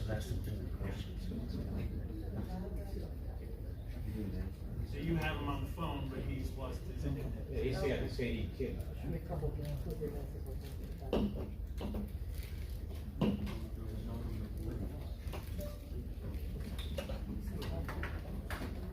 Mr. Chairman, he's requested another 2 minutes. He thinks he can. Yeah, we'll give him 2 minutes, and then worst case scenario is you move on to another witness and we come back to the question.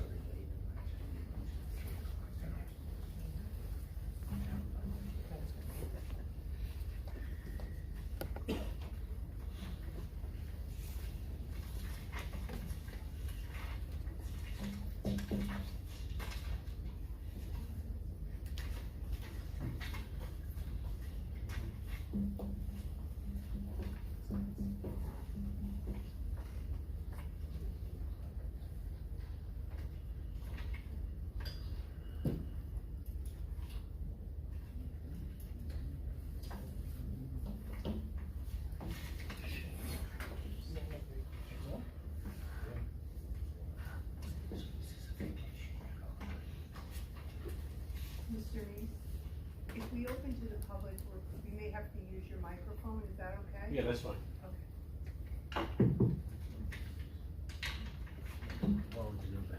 Kathy, did you take my batteries? No, I put new ones in. Oh, okay. Yeah. You have batteries?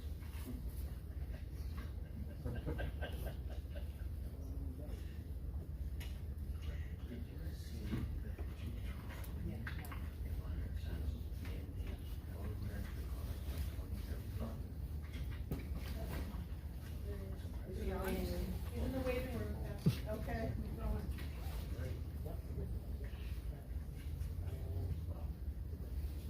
Before we continue, our stenographer here, that's doing an excellent job here, and it's a difficult job.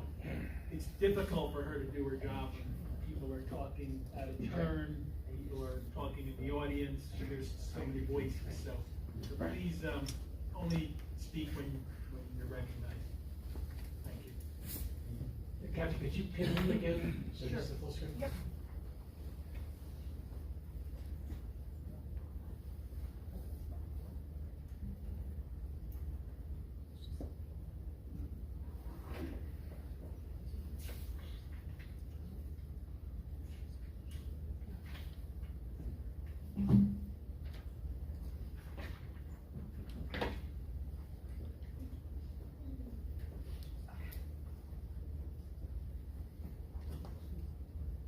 Did it work?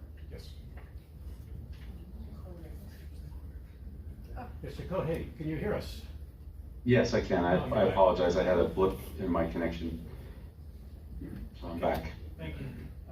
Okay, so we'll proceed with questions from the board members. I think we exhausted our drainage questions, but any other questions for Mr. Cote?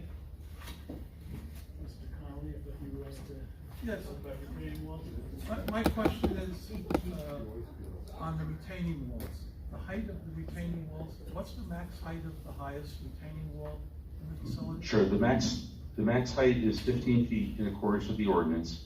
One of the other things the ordinance required was that the walls provide at least if they're greater than 15 feet, or not greater than 15 feet, anything beyond that requires a 2-foot setback.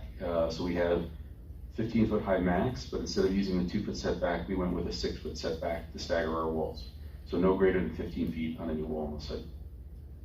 Now, if you go to road, I think it's road 1, that's back by the farm. Now, I'm road gonna one- share screens again. And share the same exhibit we referred to earlier. CG 106, Master Drainage Plan. And actually, I apologize, let me know if you can do the master. Yeah, I'll use that one. A13? A13. You're looking at the northerly connection or the southerly connection? Road at 1. The, Road 1 at the farm. Road I, okay. Mhm. Oh, Rhode Island, I'm sorry. I can't see well. My question is, I know it's an HOA, I live in an HOA, and I know that I asked, prior testimony, I asked other witnesses, with an HOA, you told us that, you know, the HOA will control the roads, control the streetlights, and I know when it gets to court, we're gonna lose.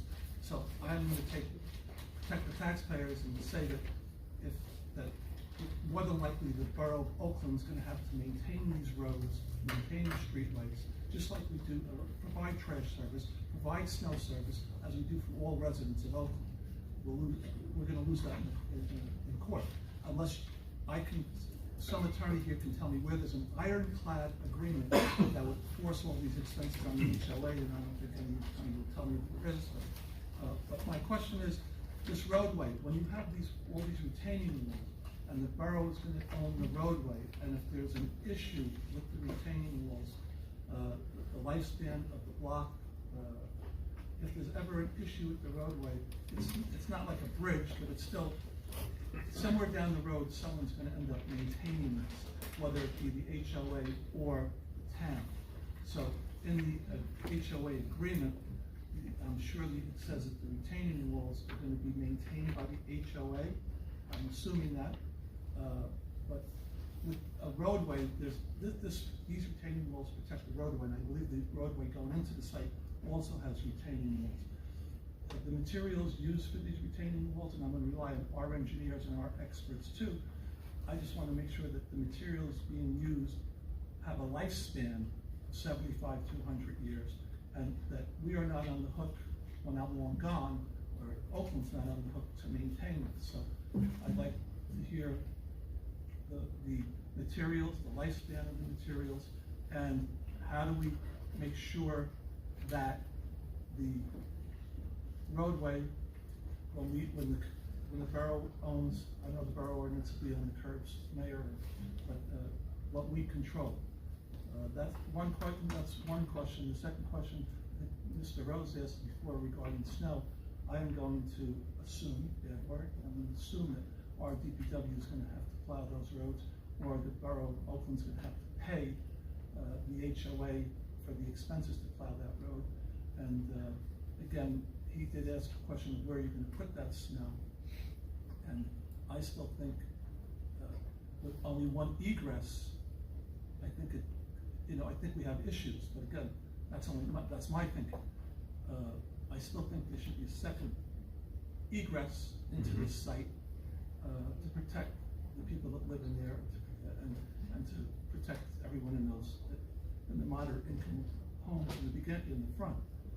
So I still think there should be a second egress point for the site, and if you could address the retaining walls.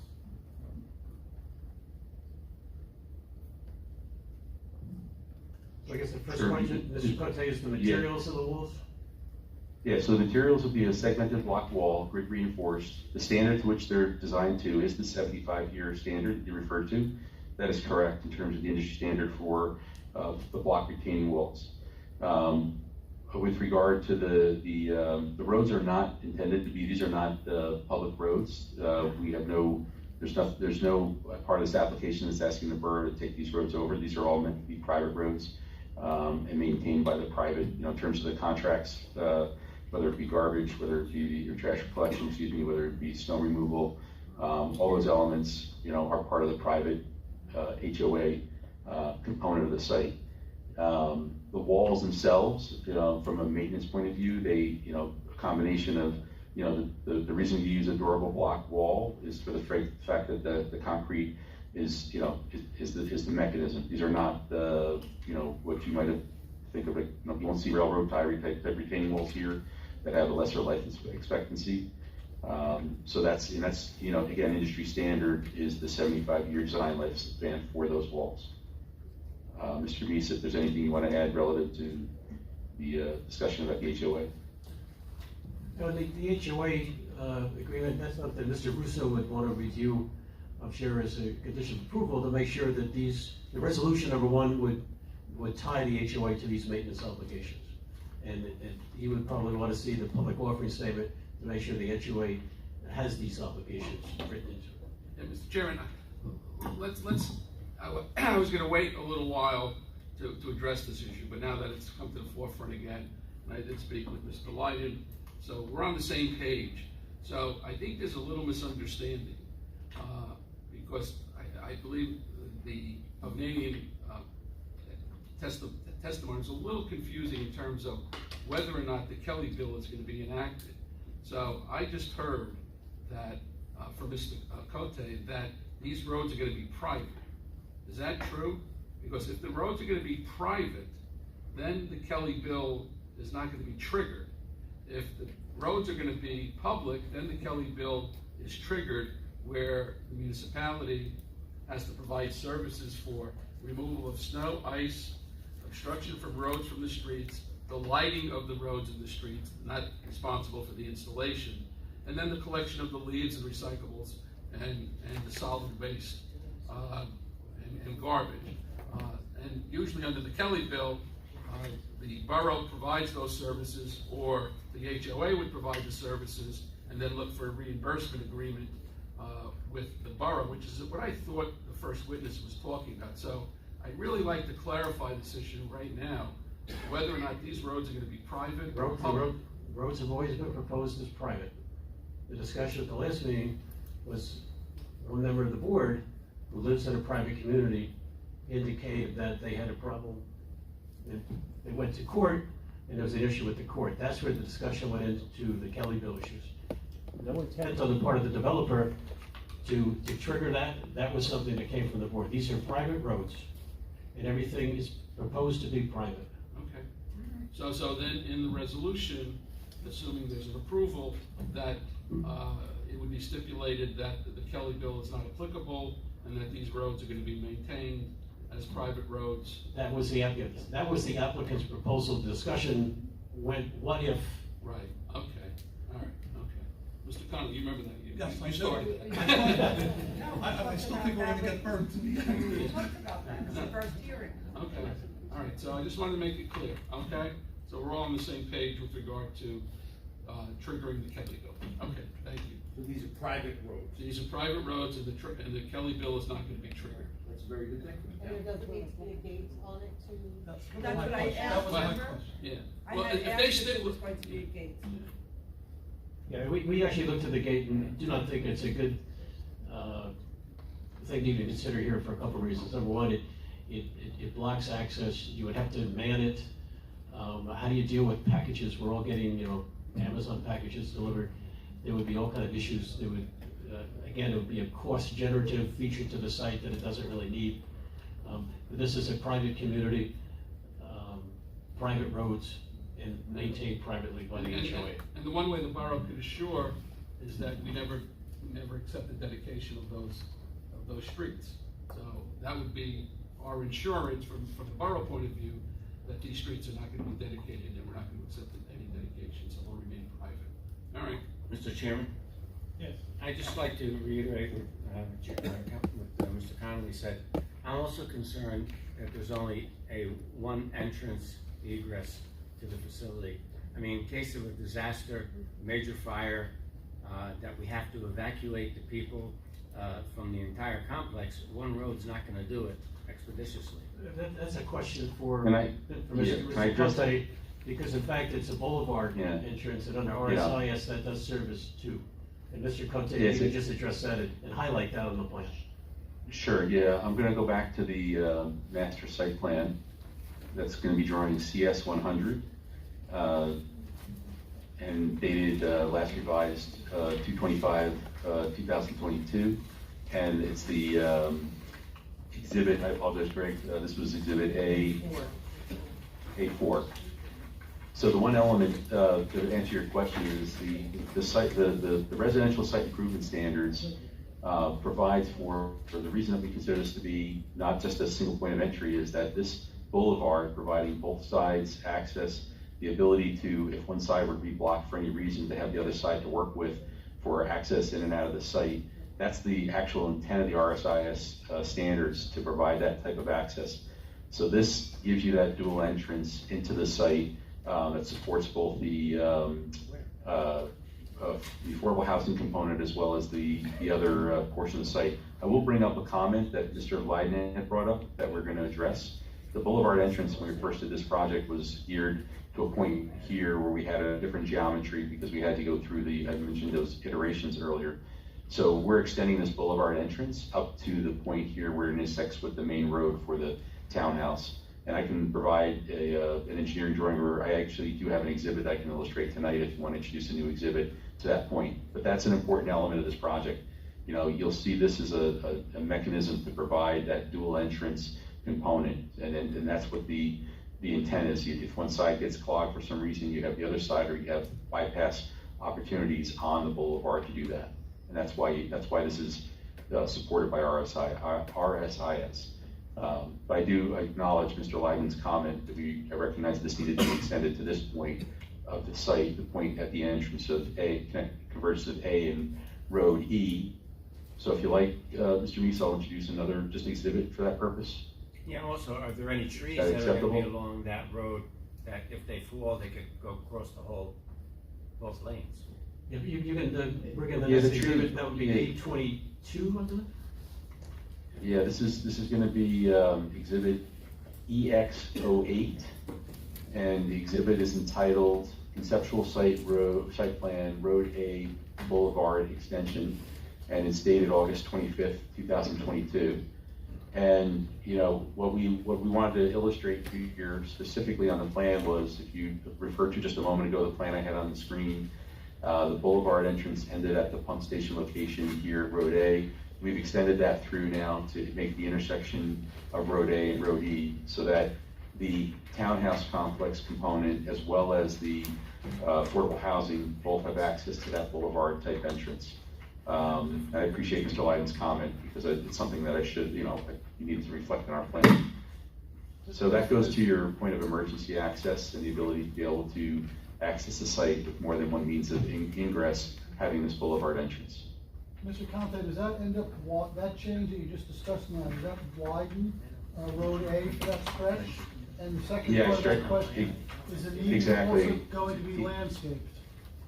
Yeah, there'll be landscaping along the center as well, and we'll have this basically will continue the same theme of the landscaping that we have running the entire boulevard. Okay. Will extend from that extension. So yeah, this will look uniform all the way up through to the intersection. And so Road A doesn't widen a little bit in front of the pump station? Say that again, I apologize, Mr. Road A then gets widened a little bit in front of the pump station? Yes, it's widened in the pump station all the way up through. It's a uniform width now from McCoy Road all the way up to the intersection of Road A and Road E. Okay, one last quick question on Mr. Conte. I asked my review memo if there's gonna be a drip irrigation system on the median to keep the landscaping alive. I have to check, I don't know if, Mr. Meese, did the client refer to that? Yeah, I don't believe so, Mr. I believe what the applicant is proposing to do is to do a 2-year maintenance to make sure the landscaping sticks, rather than doing the irrigation in the field, because what they find is on these type of boulevards, the irrigation just becomes more of a maintenance issue, and then what they really want to do is make sure the plants grow. And they would do the 2-year maintenance and have someone go in and take care of that for 2 years to make sure that they stick. And that was something I think that the Shade Tree Commission had kind of recommended as a either or in their memorandum. Okay, thank you. So are you saying that the answer is no, there would not be a secondary emergency road installed? No, but this actually correct. This acts as that emergency entrance. And again, going back to the state's residential site improvement standards, this is something that they basically provide for that to create the dual entrance, the call it secondary means of access, utilizing a boulevard entrance to support the site. So that supports both the access to the affordable housing as well as to the townhouses. I think the police and fire are gonna be very concerned about that. I think in their comments, they're gonna be recommending another emergency road, like we have at, facility, off of 202, where they do have an emergency road entrance. And we have had to use it. Just for Mr. Russo's review, the provision of RSIS that allows this to serve as that secondary emergency exit is found at NJAC 5.21-4.16. I think it's 5-21. 5.21-4.16. Mr. Meese, has anybody approached the neighboring property, the horse farm, regarding possibly establishing emergency access through their property? Yes, we received the police memorandum, I think Monday.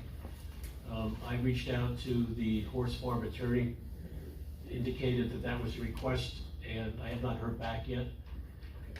Just so that the board understands the nature of the easement to the horse farm, these are historic easements, and if you'll notice on Mr. Cote's plan, there's two accesses to the Leone property, and they both tie into the existing point of the existing easements. And the existing easements meander through the property, and there had to be a negotiation with them to relocate the existing travelway for them to now utilize the community roadways to get access. So that's why the community roadways tie into the exact point where those easements exist today. And you'll notice on the plan here, Mr. Cote has highlighted it. We have to come a little bit onto their property to make the grade RSIS compliant, but you notice the roadways line up to where the travelway is today. You'll also, And I'm sorry, Mr. Cote, but the fire chief as well has chimed in. I don't know if you saw his report, but he has the same concern. And we've had some, the historic easement was for the benefit of Leone. We don't have any access to the Leone property. We don't have any rights to the Leone property. They have access through this property. That's what the easements are, is to allow them access to and from McCoy Road. With the receipt of the police memorandum, I did reach out to their attorney, ask if that was something they would consider. And the Rear Arm Farms folks maintain a mailbox on McCoy Road as from the historic use of the roadway to get to their mailbox. While we're on talking with emergency access, the fire chief also chimed in about the type of fire truck that you used in your calculation. I don't know if you had a chance to look at that, Mr. Cote. Yeah, yes, we did. No, I appreciate that. Yeah, we actually did model the truck based on the type of vehicle that the department has. The overhang is the bucket overhang on top, and we had an opportunity to run the additional length, the overhang added to the truck, and we were able to get the truck to run through the affordable housing complex without the compromise of any parking spaces. So to address the fire chief's comments, we'll provide back an exhibit and with the annotation of the truck and the length to satisfy his concern. Thank you. And also that there was, the fire chief was concerned, there was no access to The rear of one of the affordable housing buildings. Yeah. Did you see that, Mr. Cote? Yeah, yes, I did. And there's a combination, the obligation to provide access depends on the position of the actual truck. We need to provide access within 150 feet of any unit on the site from the roadway that the truck will be positioned on. So there's not an RSIS type of standard or any standard I'm aware of that requires the road to go around the building proper, but I do need to provide at least access to within 150 feet of any unit. So the way the site's designed today, there's actually a combination of both that in terms of our geometry, we meet that requirement. But we also, we actually doubled up on our hydrants to allow even, closer proximity of our hydrants to any location on the site. So we've combination, and again, I will respond to the chief's comments, and I can provide diagrammetric items and work with him to explain how we met those obligations. Mayor? Yes, we brought up the entrance, the exit, ingress, egress, and, we spoke about standards again, what is the standard and what's allowable, what's permitted. But I didn't hear the answer to the first paragraph, second paragraph from the fire chief. The single ingress, egress is troublesome for safety, etc. If there, and this is the question I have, and I didn't hear an answer to this. If there is a natural or unforeseen issue with the only entrance, how will the people leave and how will emergency crews gain access to the development? So I'll go back to, I'll reiterate that component of the reason for the boulevard entrance is that it's giving you two roadway elements to access the site. So the point of that is that if you think of anything that may happen, if a tree falls on one of the sides of the road, you have the other side to work with. On any public road, if you have a tree that crosses the entire road, something that traverses, in this case, a 36-foot wide road or more, or the width of, let's say, wider than McCoy, that's going to be any scenario on any public road. The point about the double access is if something blocks a particular lane, you have the alternative of going down the other lane, as well as, let's say a vehicle were to be stopped in one of these lanes, you can get around that vehicle within the same lane. So there's a component of that built into the dual access to address that it's not a single point of access in terms of the amount of circulation it provides. But they're next to So that's, Mayor, that's specifically addressed with the RSIS standards as the boulevard access serving that dual purpose. And that's why I give the citation to Mr. Russo, you can confirm that. So the one element I haven't been speaking to is that the RSIS actually contemplates, emergency access to the type of street structures that they require you to put on the site. So this is not something that's designed, the reason why we talk about this being RSIS compliant, and I know you talk about, why you just keep saying you're code compliant. Well, those code compliance really do address a lot of the concerns that you have on the front end in terms of the ability to circulate around the site, provide that access for not just the regular people using their homes, but also the emergency vehicles, trash removal, any of those elements. I mean, that really is why there is a state residential site improvement standard, so that that's not overlooked in a design, whether it's your jurisdiction or another municipality. That's why those regulations have been promulgated, to give you that front end effort, code wise, to address really what is intended to be support residential development. Mr. Cote, some of those regulations are rather difficult, and the board does not have a great deal of familiarity with them. In my review memo, I suggested it might be helpful if you prepared an exhibit laying out what the RSIS requirements and obligations are, and how each of the roads associated with the development meet them. If you did something like that, I think maybe it would answer a lot of the questions. Yeah, the only thing, and I don't have a problem talking about what's code compliant. What I have been asked in the past is to rewrite the entire RSIS and then do like a line by line. And I realize, if I can avoid that element, I appreciate it. Yeah, that one chart. There's that one chart. We could do a chart with the roadway, with the cartway widths, the parking, everything that's been discussed. Yes, all that stuff. Yeah, yes. Parking space sizes. We have on our, just so everyone's aware. Yeah, we do provide an RSIS. So this specific table that you have on the screen from the same drawing, the same exhibit I was just referring to, actually does, Mr. Lyden, refers to the required and then what we provide as proposed for each of the different items, whether it's the roadway width, the cartway width, the centerline radiuses, the maximum grades, the road grades within intersections, the road radii. So we do provide a table that provides those, whether it be sidewalk width adjacent to parking. We break it down in a series of all these categories. Maybe what we could do offline, this line, is you and I can go through this table and ask what else you'd like to see on the table, if there's anything that goes beyond this. But we did want to provide this just so that people understand that there is a set of standards that we're complying with. relative to each of the different categories. Yeah, I was looking for a little bit more than that, but I was looking for one page, and remembering Mr. Neese's desire to move this forward, we certainly could have a conversation between now and the next hearing and put that together. I'd be happy to work with you on that. And Mr. Cote, while we're on RSIS, there was comments from, I believe it was the fire department, I'm not sure, about the dead-end streets. And could you Sure. Just answer that question? Yeah. That was the only RSIS So, issue that was in the memorandum. Yeah, so, right, these streets, the way RSIS looks at things is that if the street is less than 300 feet, it doesn't have to provide the turnaround. Because what happens in effect here, this is a good example, where if you're looking at an intersection like this, there's a term called hammerhead turnarounds, which is basically the ability for a vehicle to pull in and back in and pull back out as a maneuver. Same way a vehicle could do that if the driveway was a true dead end, where they can pull into here and back out and leave. That's an RSIS permittable standard, and it's actually common in terms of the use. So there's no dead end here that exceeds 300 feet.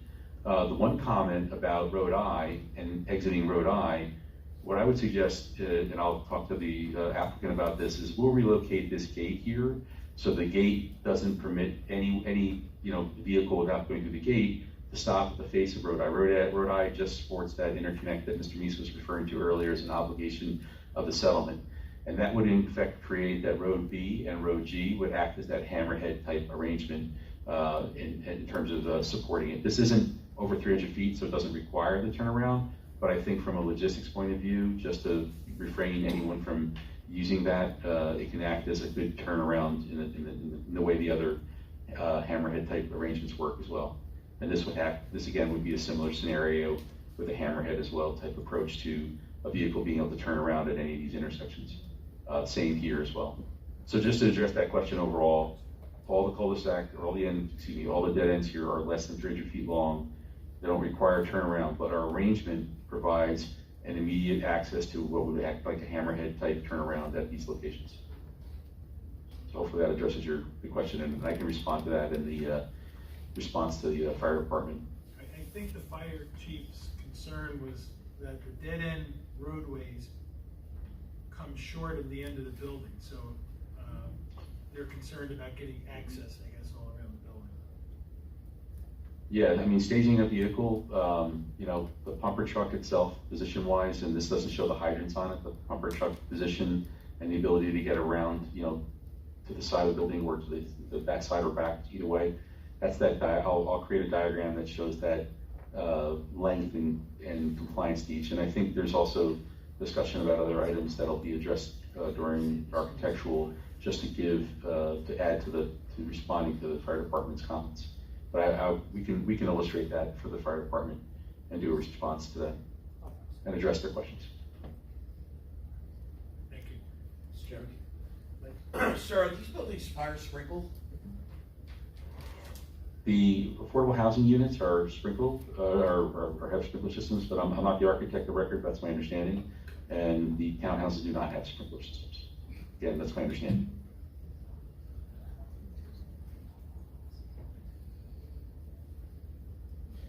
Going back to the police officer Rowan's report, and I think he testified to this at the last meeting, but he was asking about Title 39 enforcement. Is that something you will be requesting? Yes. Yeah, we agree. We would request that for enforcement. I believe Mr. Cornelia, I think, confirmed that last meeting, but if not, for the record, yes, Title 39 can be enforced.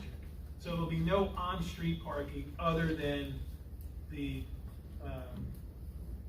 parking spaces that are strikeout. Parking spaces outside of the travel lane. Correct. Yeah. Correct. Yeah, all parking spaces are outside of the cartway widths, so that they're all separate from. There's no on-street parking, so there would be no parking, for example, adjacent to the units that are, adjacent to the roadway proper.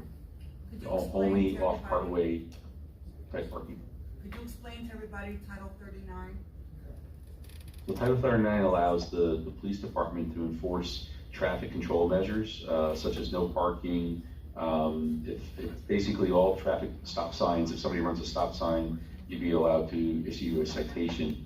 based upon those, we used traffic signs that are consistent with what they call the manual on uniform traffic control devices, the MUTCD compliant signs, and those signs like stop signs, no right turn, whatever the sign might be, that allows the police department to enforce the use of that traffic control measure.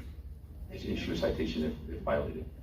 It's probably enforced in all of your shopping centers in town to allow the police to come onto the private property of the shopping center to enforce the traffic laws. Thank you. One of the, Joe Muscarator, one of the questions I heard a few minutes ago was if you talk to other properties, and the answer I heard was about rearm. Was there any contact with Indian Hills? Because I believe the back of their parking lot comes very close to the bottom of your road H. Look here, Mr. Cote wants to handle So, yeah, sure. The high school was engaged early on in the process and asked, relative any interests on the project. And there's been other, including for that matter, the pump station and other measures here. And the high school has not requested any type of access or alterations to allow, connecting the lots. So we maintain, there's an existing tree line. We buffered our side, so there's really there's no interaction with the high school proper from our site. So I'm not aware of any other dialogue unless Mr. Neese has any additional information. I'm not asking if they requested. I didn't know if you requested for a second emergency, gated access like we have in other properties, where it would be for emergency use only, could be ungated. You could access from the parking lot of the Indian Hills behind the building and access Road H on your plan. Bottom of Road H, all in left. I'm not aware of that request, if Mr. Neese. I do not believe there has been a request. And Mr. Cote, if you could just review the existing conditions. So do you have a map showing I'll the grade? switch it back to what we have? exhibit. So this is going back in the exhibits. This is the exhibit EX06. I think it was referred to as exhibit A2. So one of the things that Mr. Neese is referring to is that the grade changes between the site and the high school there are several sloped embankments. This line that's on this plan, this bubble cloud looking line, is actually a tree line. So there's a tree stand. Can you go to Road H and start there? I have to go back to an overlay of the two, but let's, just for quick, bearings, when I go back to the site plan, these slope embankments here and the athletic fields that are here, represent the majority of what I'll call the interface with the two. And then there's the lower area that's, off the corner of the property here with another athletic field. So now, just with that perspective, I'll open up go back to the site plan that we had open a moment ago. All the way to the left on that plan. Yep. Let me just pull up the master site plan. So you're referring to this road H here? Yep. Okay. Yeah, I'm not aware of any requests, but we do, just for everyone's perspective, just as a really big picture comment here. The site grades from the higher elevations here by the high school down to the lower elevations down to the railroad track. So in order to create a pedestrian, friendly, type of environment on this overall development, we have to step our way down the hillside with the development. So there are walls up against our site is lower than the high school. So if you think of like our buildings being set down in down the hill, so to speak. So we do have a grade separation between us and the high school that would be part of that discussion if you were trying to make a connection. Yeah, I was just asking at Road H, because I believe just on the other side of that is a road, probably a little driveway for Indian Hills. But I know off of the reserve, there's two other gated ones that they only open in emergency. And I'm hearing discussions about emergencies, and if the one lane is closed, to be able to use that in such a case, leave it locked, obviously, but I didn't know if it was looked into. It doesn't sound like Uh, you were aware of it being looked into. No, I'm not aware of that, and we haven't evaluated that type of connection. Okay.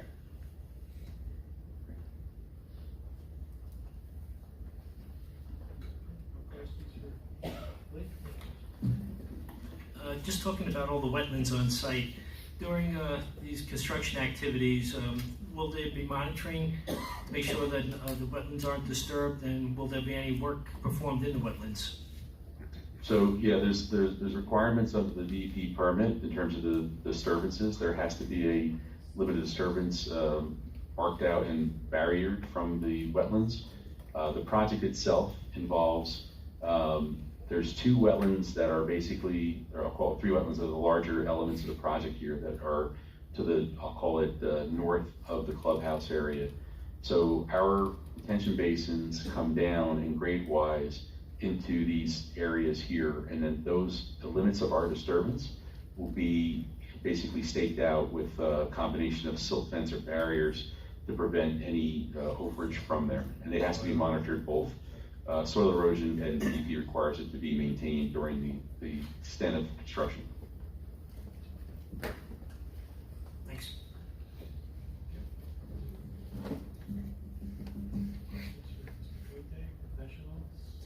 I have a few, Mr. Chairman, if you like. Hello, Mr. Cote, Steve Lyden here again. Can we talk about the subdivision map for a second? We haven't spent a lot of time on that. We've talked I'll pull that up. So the drawing I'm pulling back up is referred to as the Master Preliminary Major Subdivision Plan. It's drawing CB 100, dated last revised February 25th, 2022, and Mr. Neese, this will be referred to as Exhibit A3. A3. Now, you're the engineer, I'm a mere planner, John, but I tried to plot the two affordable housing buildings on that 1.37 acre parcel, and I guess my buildings were larger than yours because I couldn't get them to fit. So. No, I can explain the nature of this subdivision to give you a quick perspective on it. If you possibly want to do another exhibit which shows how the improvements are going to be located upon that particular lot. Sure. I don't have a hard copy here at the board meeting to share with you. I can pull up a drawing on the plan, on a drawing that I can add to this exhibit and send it to you, hard copy afterwards, if that's acceptable to the board. I don't want to speak on behalf, out of turn on that. So if you allow me to show one on the plan. You've been very good at doing it efficiently, so why don't you go ahead and do that, just to answer that question of Mr. Lyden's. Okay. So what we have is there's a plan I'm going to call up that's basically an overlay of the subdivision and the site plan proper. So you'll see the combination of where the site plan is laid out compared to the subdivision. So just give me a moment here, and I just want to make sure I have the most recent version of that. Let's see. So this is going to be, I'm going to just open this up first to make sure this is the correct one. Bear with me a moment here.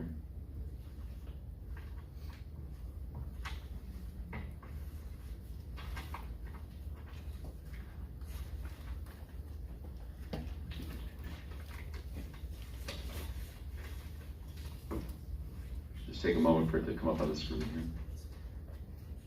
Then I'll refer to the date and the file name and all.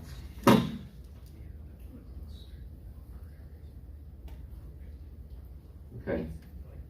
So this is partial site plan with subdivision overlay. It's referred to as CS111 drawing number. It's dated last revised February 25th, 2022. It's annotated with revised for exhibits June 16th, 2022. So this particular drawing, if you want to, we'll label it as exhibit A23. A23. Okay.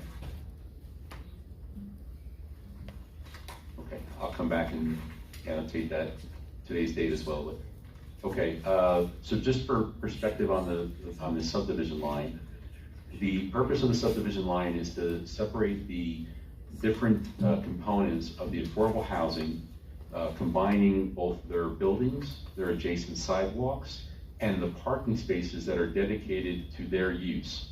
So the line itself runs along, so this meets and bounds, you see here, is call it the westerly boundary. And as you make your way around the site, it then runs along the front of these parking spaces. It wraps the perimeter of the parking spaces and sidewalk that's along, I'll call it just for bearing's sake here, the north side, my apologies, north side. And then it jogs here. And the reason for the jog is that this parking space, plus the entire row that comes down through here, and all the parking you see from the north to the south side, comprises the 80 parking spaces that are dedicated to the affordable housing component of the site. That line then runs down along the perimeter of the wall component here of the site, the upper reach of the site. So everything inbound of this line is part of the affordable housing property maintenance requirements, and then everything outside of that is the HOA.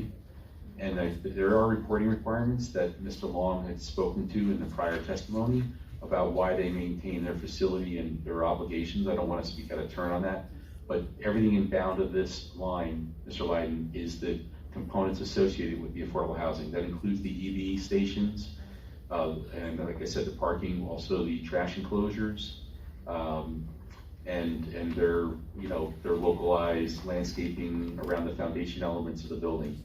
The remaining spaces, the remaining area outside of that subdivision line, are the 30 spaces we referred to as dedicated to the recreation building, and then out to the common area road, and all those areas are part of the HOA related elements. But that line again is to isolate the affordable housing, a landmass that they need to in their reporting requirements first to their leasehold, or whatever. I apologize if it's not a leasehold, if it's or whatever the nature of the instrument is.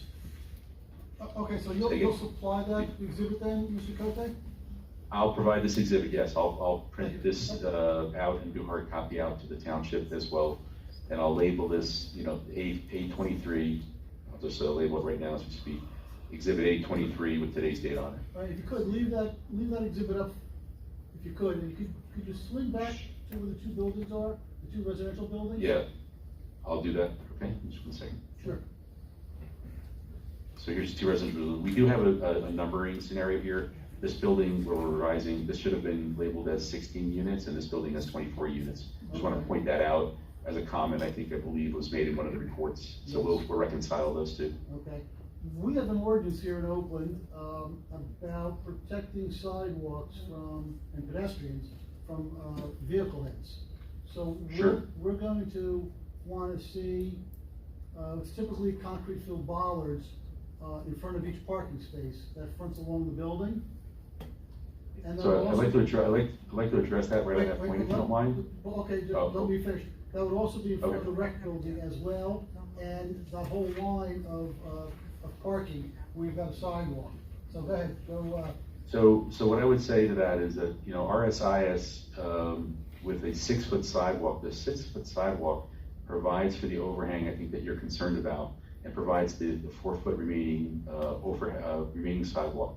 I would think from a visual point of view, not just an engineering point of view, that the bollard locations on every single parking space would look a little bit, I'll say not aesthetically pleasing, but in addition, I don't, in my professional opinion, believe they're required to meet your concern, because the sidewalks were oversized to 6 feet to provide for any potential overhang in case somebody, for whatever reason, parks sloppily and goes over the curb line. It's not to maintain the width of the sidewalk, Mr. Cote.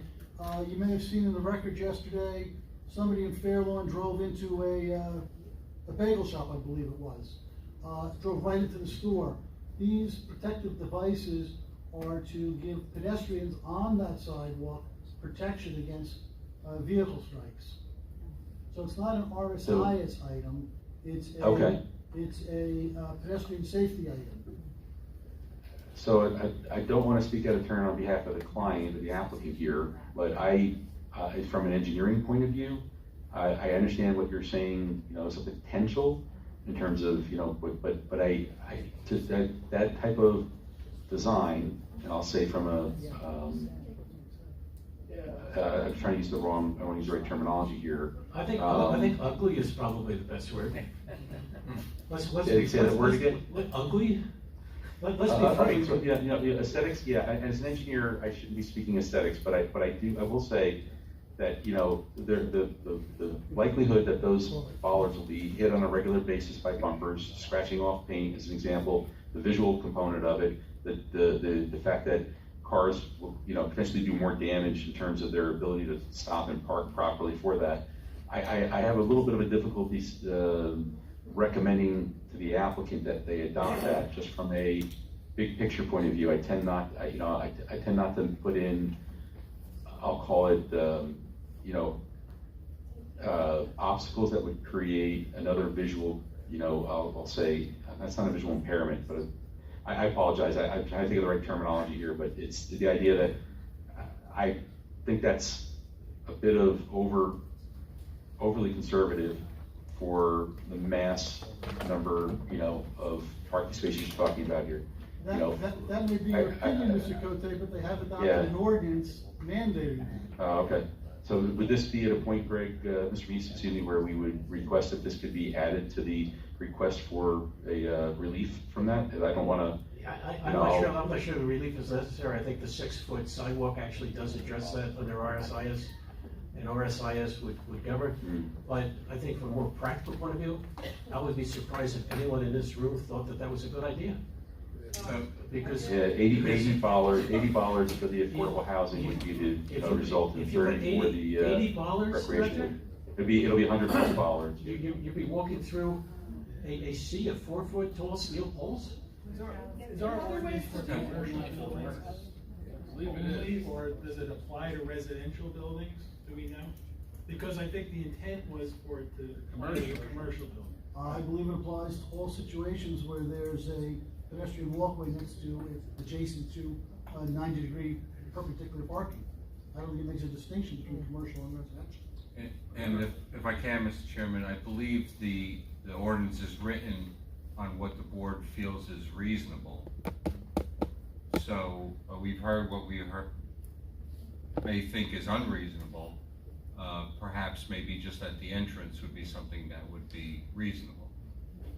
What do you mean just as We do provide bollards specifically at the locations of the EV charging stations and the ADA accessible parking spaces. There are measures of protection there for those elements because they include, you know, obviously from an ADA point of view, not having obstructions in that respect, and then for the EVs to, you know, to protect the hardware associated with EVs as well. So I don't know if that meets, I think, what I would consider from an engineering point of view, the primary points of concern on a site for circulation. I just, you know, I'm envisioning, you know, that kind of a, you know, popsicle look of all these bollards stretched you out, and it is a significant visual impact to the site. And again, I can say I've got you know, dozens or hundred designs of sites I've designed over the years. I've never encountered that, and I apologize if I missed that in the ordinance relative to the compliance with it. But at the same time, being aware of it, I would look to see if there's a way to request a relief from that, other than what I consider to be primary safety concerns of ADA spaces and EV stations, you know, for protection of those two elements. The chairman raised a good question, Mr. Cote. I will look up that ordinance and distribute it to both you and Mr. Reese for the next hearing. So you both have a copy of it, and so we can maybe address it in a little bit more productive way at the next hearing, since I don't think they're finishing tonight. My apologies. Mr. Listlake, I'm sorry. Just a clarification. I mean, the purpose of the bollards is to protect the pedestrians. Assuming that they are not beautiful in their design, is there any alternative that could be recommended that would reasonably accomplish the same goal of protecting the pedestrians without 4-foot bollards? Yes. Yes, there is. Maybe that we could have a consideration of protecting the pedestrians while maintaining some aesthetic you know.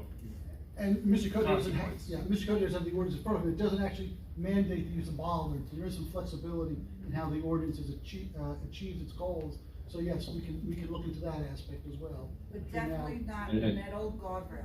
Yeah, no metal guardrails. Although I never get some used cheap. But no metal guard, no metal guard, no metal guardrail. Sure. And I would ask Mr. Lang in consideration, I apologize. Are there going to be ramps onto the sidewalk? Because the first floor, there'll be, you said might be disabled or handicap control. Sure, Mr. Cote. Yeah, these, Could there you are just ADA discuss ramps the, provided. Yeah, there's ADA, there are ramps provided.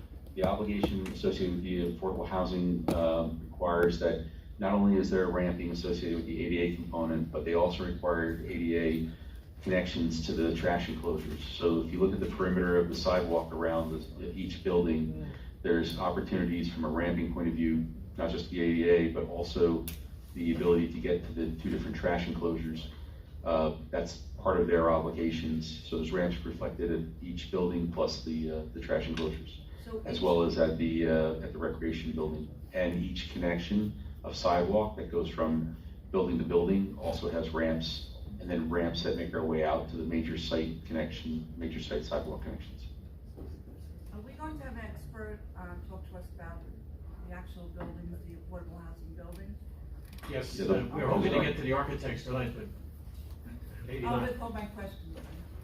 Mr. Cote, will you, a few more questions if you don't mind. When you started your testimony at the last session, you gave a lot size, but I got distracted and didn't write it down. Could you tell me what the lot size is again? Sure, if I go back to the subdivision plan, the subdivision plan has the call out for the lots. So lot 5, the lot, and again, these lots will be renumbered based upon the tax assessor's take on how we should number the lots. But it was a 1.371 acre tract for the affordable housing component. And I'd have to go to the individual lots associated with the partial plans if you're looking for just the townhouse lots. I was just looking for the size of the lot as it exists today, lots 1, 2, and 3. The overall lot, the Yeah. existing lot. The existing lot, total acreage is, and I should know that off the top of my head. Let me just make sure I get, yeah, I know it's 39, I just want to get the right number. Well, all right, so I'll say plus minus 39 acres. Is it 38.88? I think it's 3888. Yeah, and that's why I I was a mean, little bear confused. with me a second here. Because- I apologize not having a number off the top of my head here. I'll go back to the site plan with the overall master site plan. Yes, 38.88. Yeah. My apologies, 39.96 acres plus minus for the overall tract.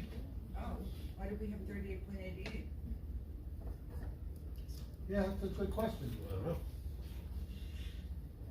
What number did you give?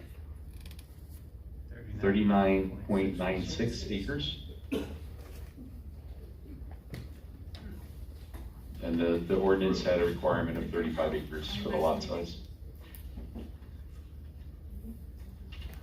We're checking the survey now just to confirm.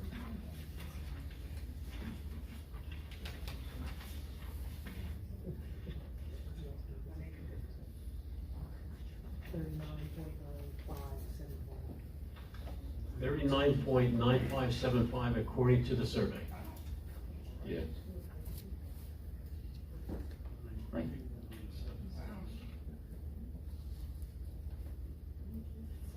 So the site plan has a different number? No, the site plan has the same number, it's just rounded to the second decimal place. Oh, I thought- 39.96 versus the 39 We point. had 38.88. We had 38.8 or something. 88. That's not what's on the plans, though. The plans identify, the plan calls out the acreage in the zoning table as 39.96 to match, again, rounded to the second decimal place to match what was just referred to by Mr. Neese on the survey. So shifting gears, Mr. Cote, we need to see a further description of the water and sewer infrastructure and where it's ultimately going to and how it gets there. Sure.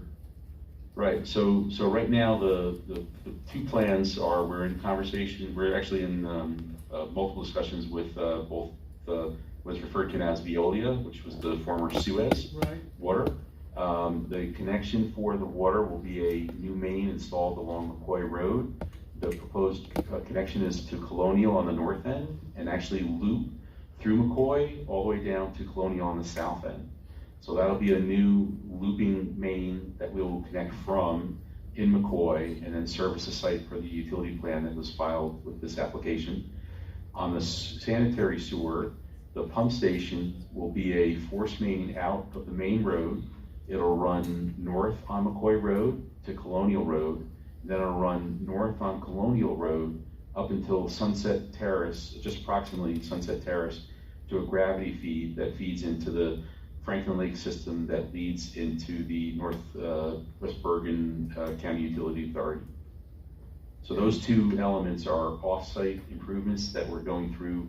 Part of the, and I don't want to, I understand administratively that they're still getting the DEP to respond to the water quality plan amendment for the addition of the sanitary sewer.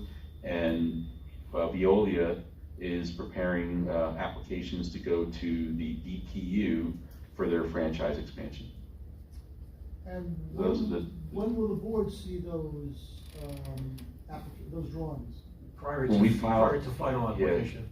Yeah, when we finalize the design with Suez, I apologize, I keep referring to them as Suez because just historically, but once Veolia gets their plan together in terms of how they want to make the final component go to the DPU, we can start sharing information with the town.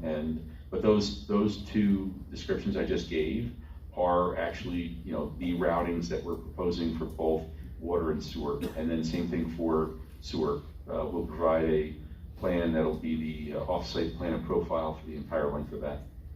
Okay, I thought the application included final subdivision, final site plan now. No, we're not asking for final in this case. This is preliminary. Okay. Yeah, that's just preliminary. We know that needs to be a condition of final. Okay.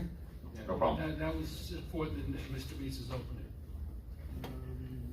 And the big reason for that is just those issues, Mr. Lyden.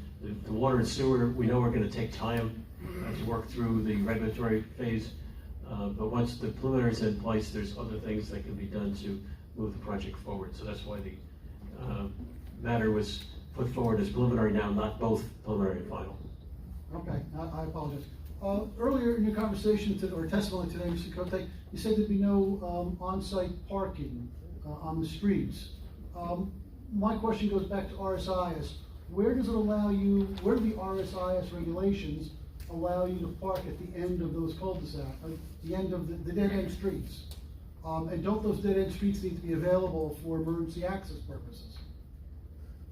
Right, but the parking is all off the cartway. So if we describe every element of the project where a parking space is positioned is not in the cartway, so we're not interfering with emergency access through those locations.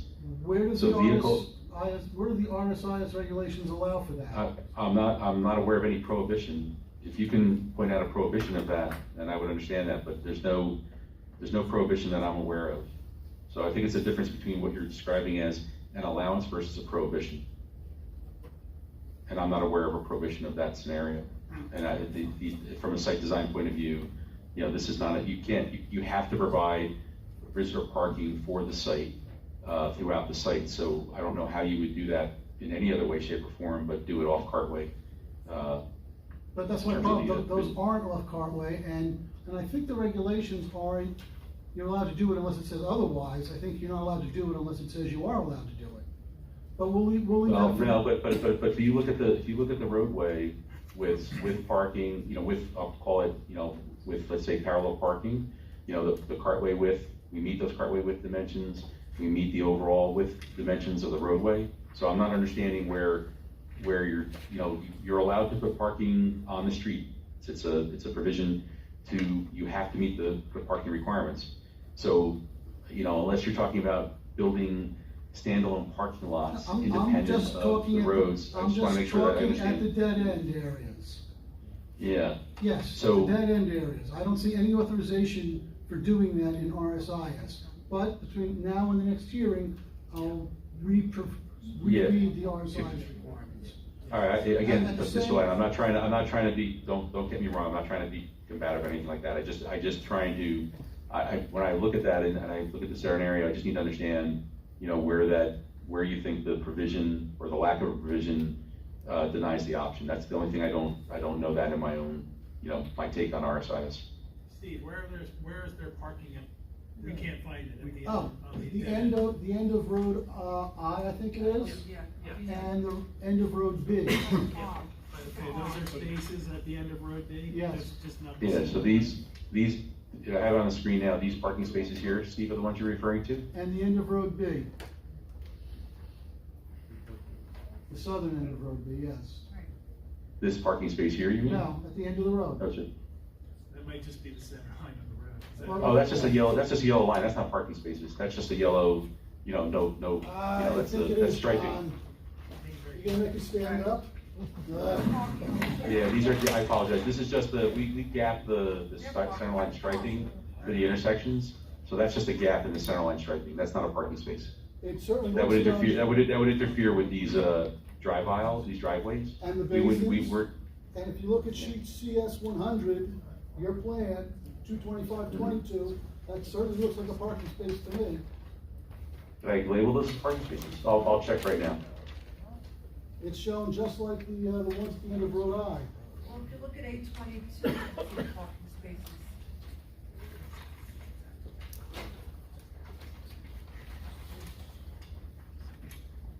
Just, bear with me a second here.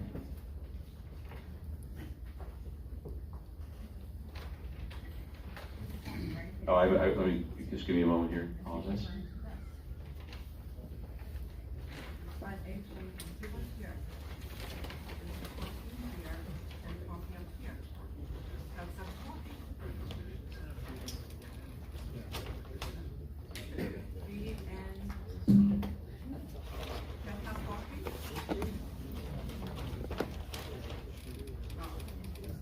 What about down here? So what I'll do here, Steve, is I'm gonna bring another page up to and I'll have that, this is another exhibit. This is a partial site plan, and I'm gonna just, let me just extract this page here. Give me 1 second.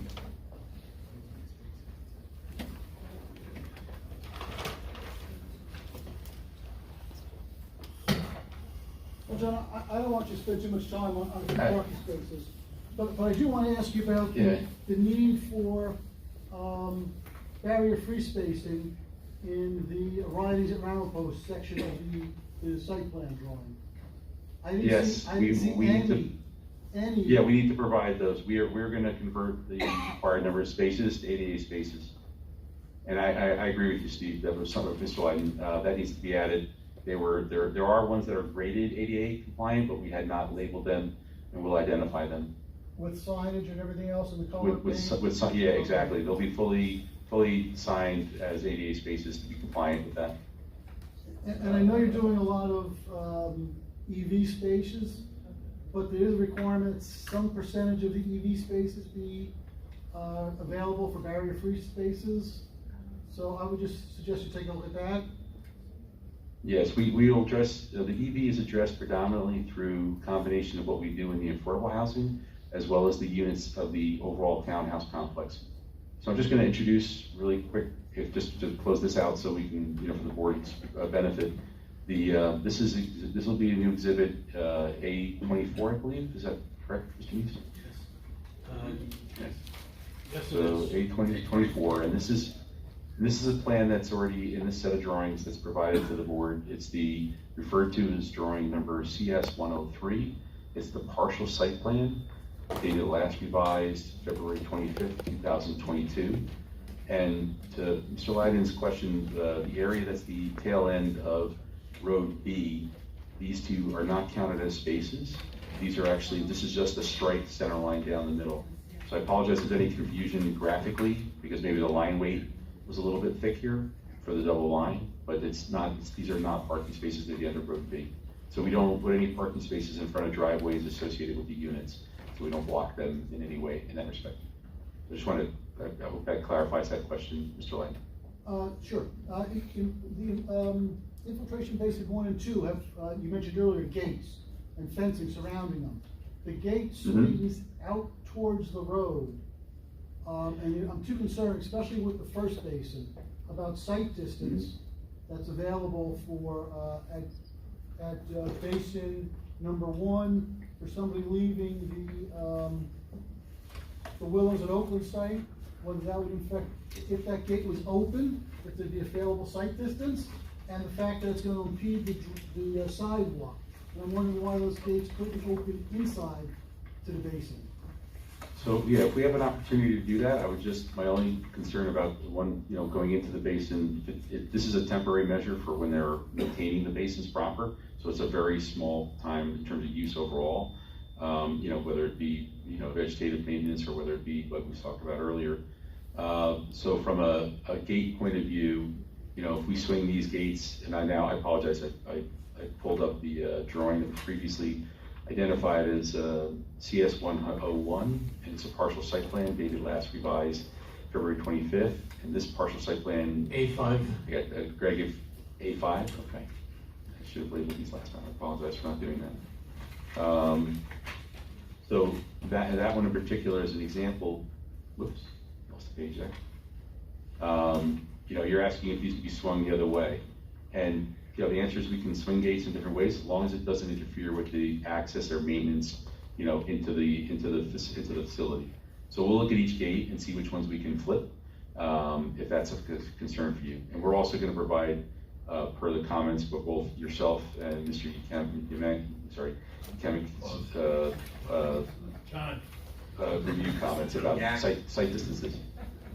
Okay. It's Sorry, but I apologize. I've been talking too long. I'll stop. Well, since we're talking about gates, Road I and Road G are both supposed to have gates across them. Who's going to control the keys to those gates, for the locks, and what's their purpose?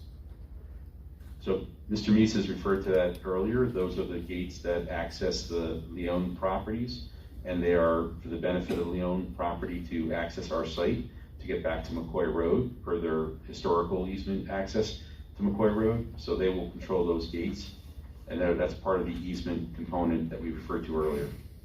Okay, I understand all that. I'm just wondering if they're so concerned about controlling the gates and the locks, why are those gates on the Ridings at Ramapo site and not the farm site? This plan was put before them in terms of the nature of the design to provide the access drives. So I don't want to speak out of turn on Leone Properties decision making.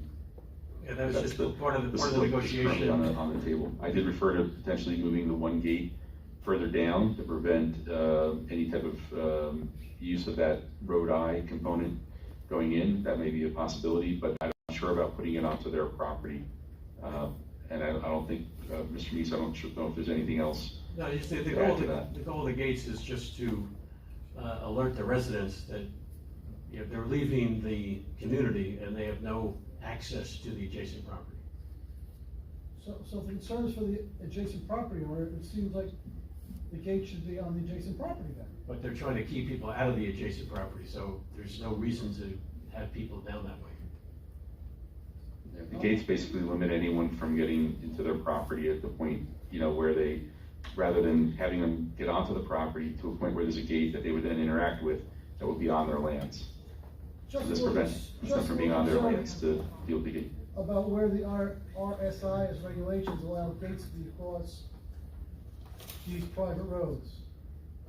It's getting late, Mr. Chairman, I don't want to keep us over here forever.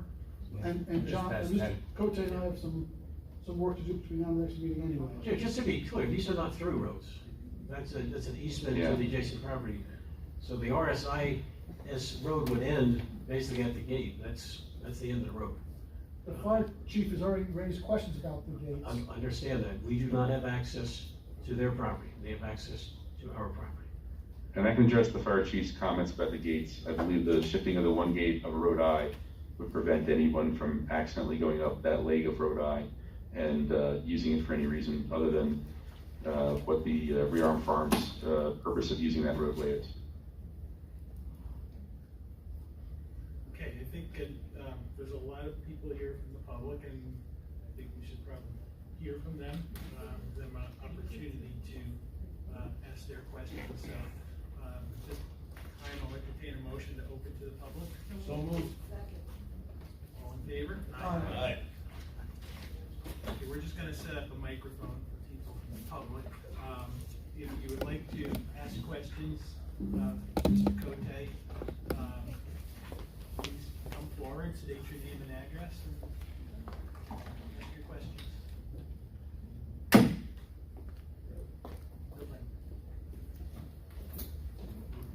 Going once? Oh,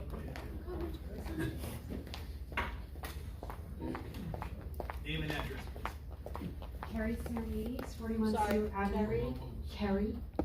K-E-R-R-I-S-I-R-I-N-I-D-E-S, 41 Sioux Avenue, Oakland, New Jersey. So 2 questions. Sorry, it's not really for Mr. Cote. It's more for, the council, the board.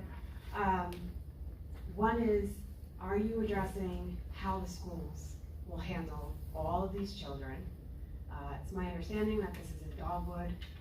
Dogwood is already maxed out, so how are we handling that? My second question is I understand, I could be incorrect, but it's within 10 to 20 feet of the Indian Hills High School field. So what are the safety concerns with the access to the high school? And, how are we handling that? Thank you. Why don't we start with the second question first, or Mr. Cote?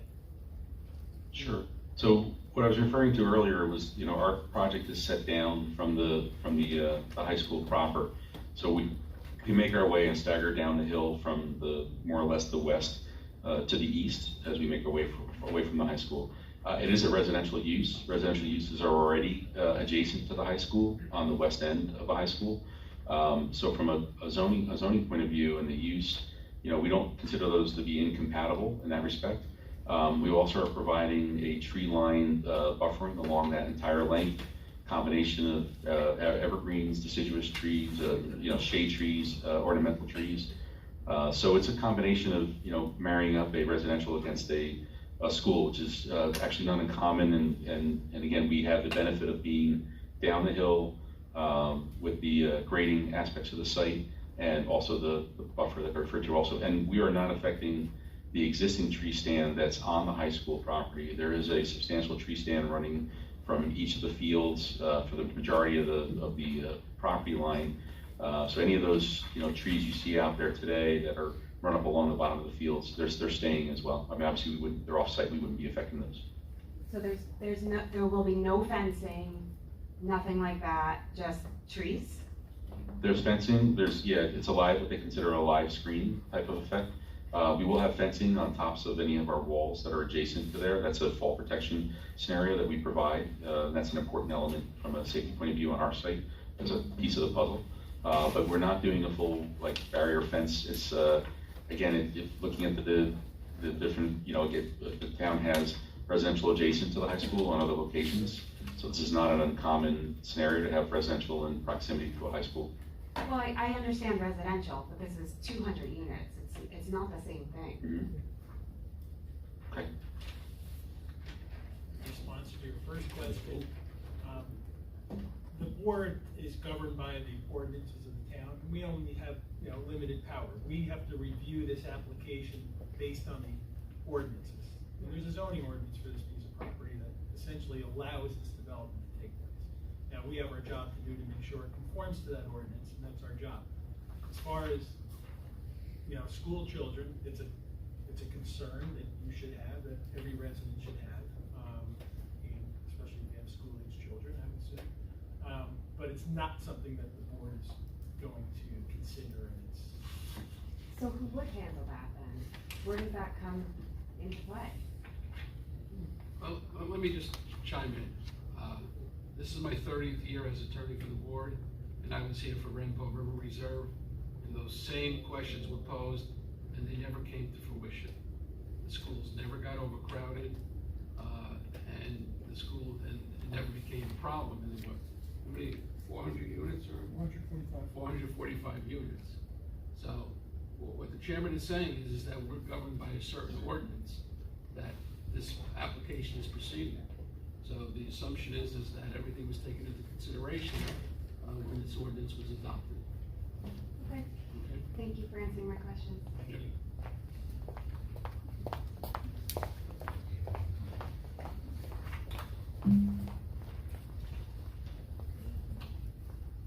Jerry Angermuller, 24 Lakeview Terrace in Oakland. I'm Spell your last name, please. Angermuller. So I have a question about the irrigation basins and the detention basins, just how they function. I mean, I see in the calculations for the water events, main events, you talk about water coming down from precipitation. But I think there's a lot of underground water. People in town have had a lot of problems with groundwater rising. So I'm wondering how the detention basins and how they deal with the groundwater coming up. Is that groundwater, is that left out of the calculations for determining how the water will leave the area there? Is it possible that that's why you say there'll be less water flowing off, because you're not including the groundwater in the calculations? So I can address that question. So the infiltration basins, the way the DEP governs a site like this is they look at the existing cover and they say, okay, the land cover right now is the vegetative cover, and they want a certain amount of recharge within an area that's being changed from that type of cover to, in this case, the residential development you see here. So the basins serve to achieve that groundwater recharge, and we actually have calculations that determine the amount of water that can go into the ground, how much it can absorb, and to what limit, and then that has to meet a certain requirement from the DEP. So we have actually taken into effect groundwater here. We've actually done what's referred to as a geotechnical investigation to establish where the groundwater level is, and our activities have to be above that, such that we actually operate above, and then that becomes part of the infiltration system to the groundwater system overall. So it is considered. It's already. I refer back to the NJDEP standards that we have to comply with. So we meet those recharge requirements, and our basins are designed above that groundwater level, specifically address your question about not impacting groundwater. Does water come back from the ground into the retention basin? Could it fill up from? No, that's part of the design requirements. We actually have to model the water that's going down relative to where the groundwater elevation is.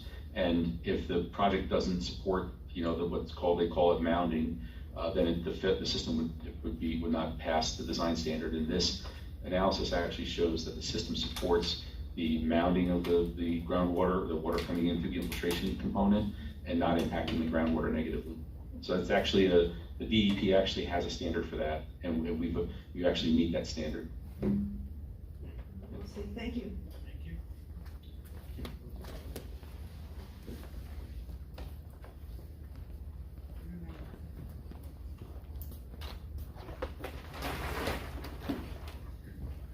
Edward Clark, 6 Morton Place. Probably have to raise the microphone.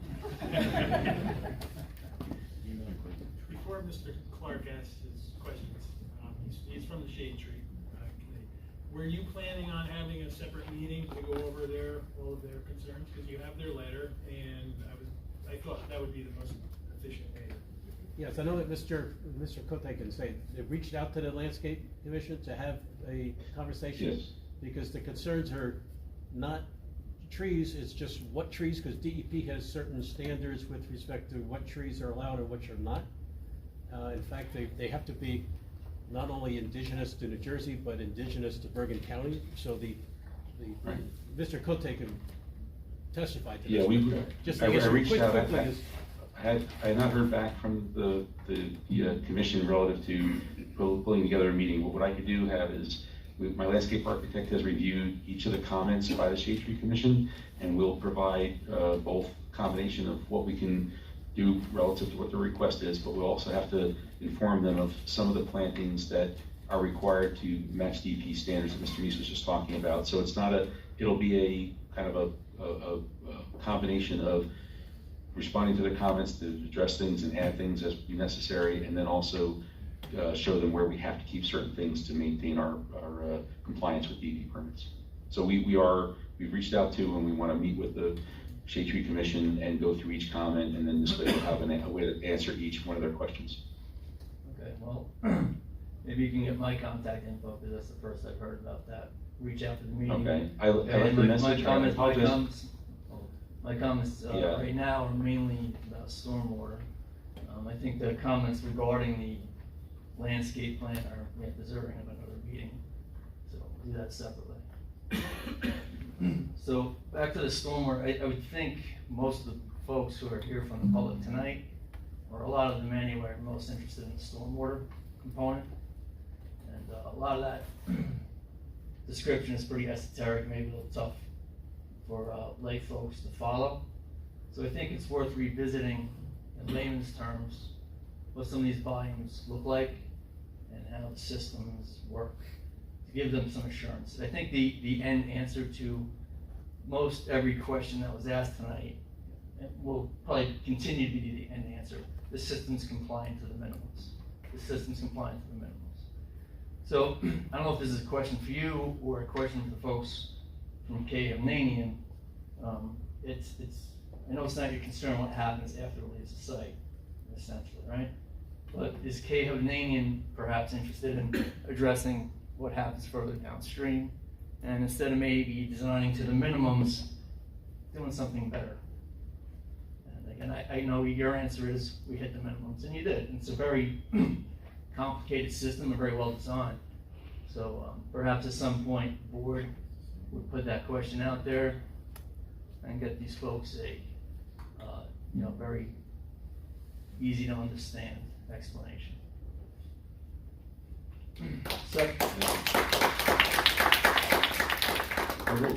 Secondly, and for example, the system, once it reaches, it's designed for the 100-year storm, which is 8-point-something inches, right? One question, it's a 100-year storm. Have we had any 100-year storms in the past 20 years in Oakland? Yes. Have we had any in the past 10 years? Yes. And have we had any in the past 5 years? And once the system hits, so you may spend a good amount of time talking about the overall reduced rate from the current vegetated situation. But once you hit that maximum capacity, you've hit the 8 inches in 24 hours, which happens. 100% of that runoff above that mark exits the site, correct? Right. And so for the purpose is that correct? For the purpose what you're describing is that correct? So what you look at. Is that correct? Yeah. Thank you. So No, points I'm like that. asking the Hold question, on. Points like that, I Mr. think. Clark, please, let him answer the question. Let me answer the question.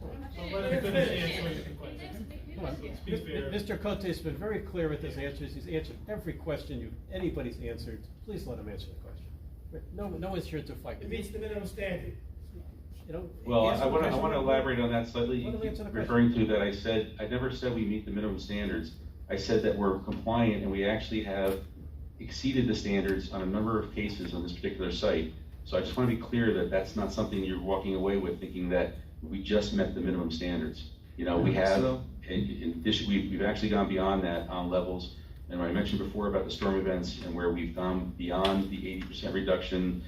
So those are things that just not to, leave them off the table. Again, and it is a complicated system, so I apologize if I'm not saying everything in layman terms, but from a big picture point of view, there are so many different things that govern what we do, because I'm obligated, with the regulations that are out there. It's not like this is done and we're skirting a regulation or trying to get away with this. There's nothing here that goes outside of that. So I just want to make sure that we're clear on that from a perception point of view. I didn't say it earlier, I'll say it again.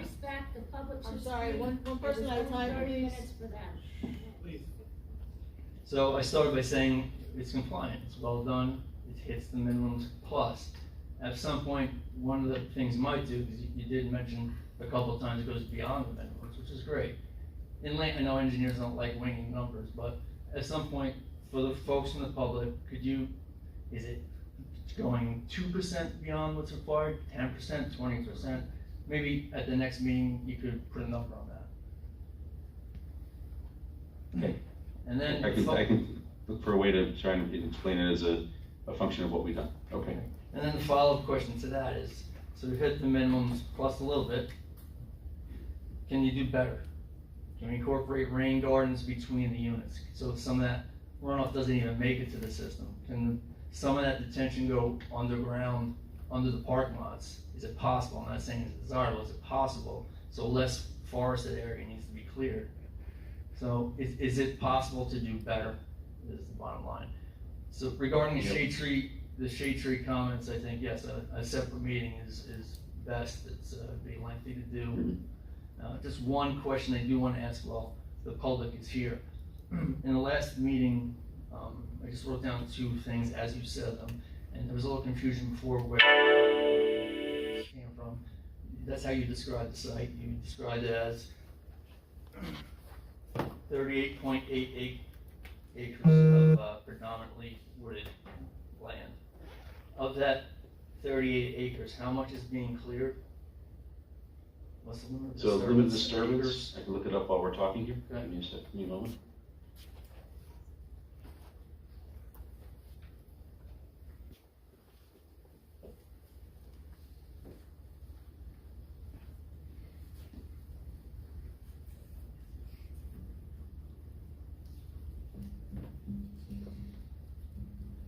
This again is related to stormwater again. We'll get into the trees in a separate meeting. But while you're looking that up, let me know when you find it. Mm-hmm. But the reason I ask is we have an astounding appreciation what the role of a forest, particularly of this scale, plays in the overall stormwater management in town. We kind of agreed on that by means of adopting a new shade tree ordinance, which I realize this plan can supersede. But I just would like the public to get a scope of the scale of the deforestation. Sure, it's 24.46 acres is the limited disturbance for the overall proposed development. Okay, so at 24.46 acres, as per the current ordinance and the ordinance that's been in place since about 2008, this project would require the planting of 2,250 trees that qualify as acceptable shade trees by the Shade Tree Commission. The list that current plant list, and it's a wide range of acceptable trees, and they would all fit within, most would fit within the DEP standards too. That would require 2,250 trees. You're proposing 250 trees, so it's off by 2,000. So I guess again, we got, I know the project is green-lighted to supersede the local ordinances, but 250 trees when 2,250 trees would be required, that's a pretty big discrepancy. And there's plenty of room to get a whole lot of trees on the site, and in the ordinance, which I know you don't have to comply with, there is a means, if you can't get them on site, to put them in a bank, essentially bank them, so the town can plant them elsewhere in town. So we'll get into those discussions further, but I think it's important the public knows the discrepancy of where the landscape plan lands versus where it should have landed if it had to comply with the ordinance, because it all rolls back into stormwater, and again, I think that's what a lot of these people are here about. Thanks. Thank you.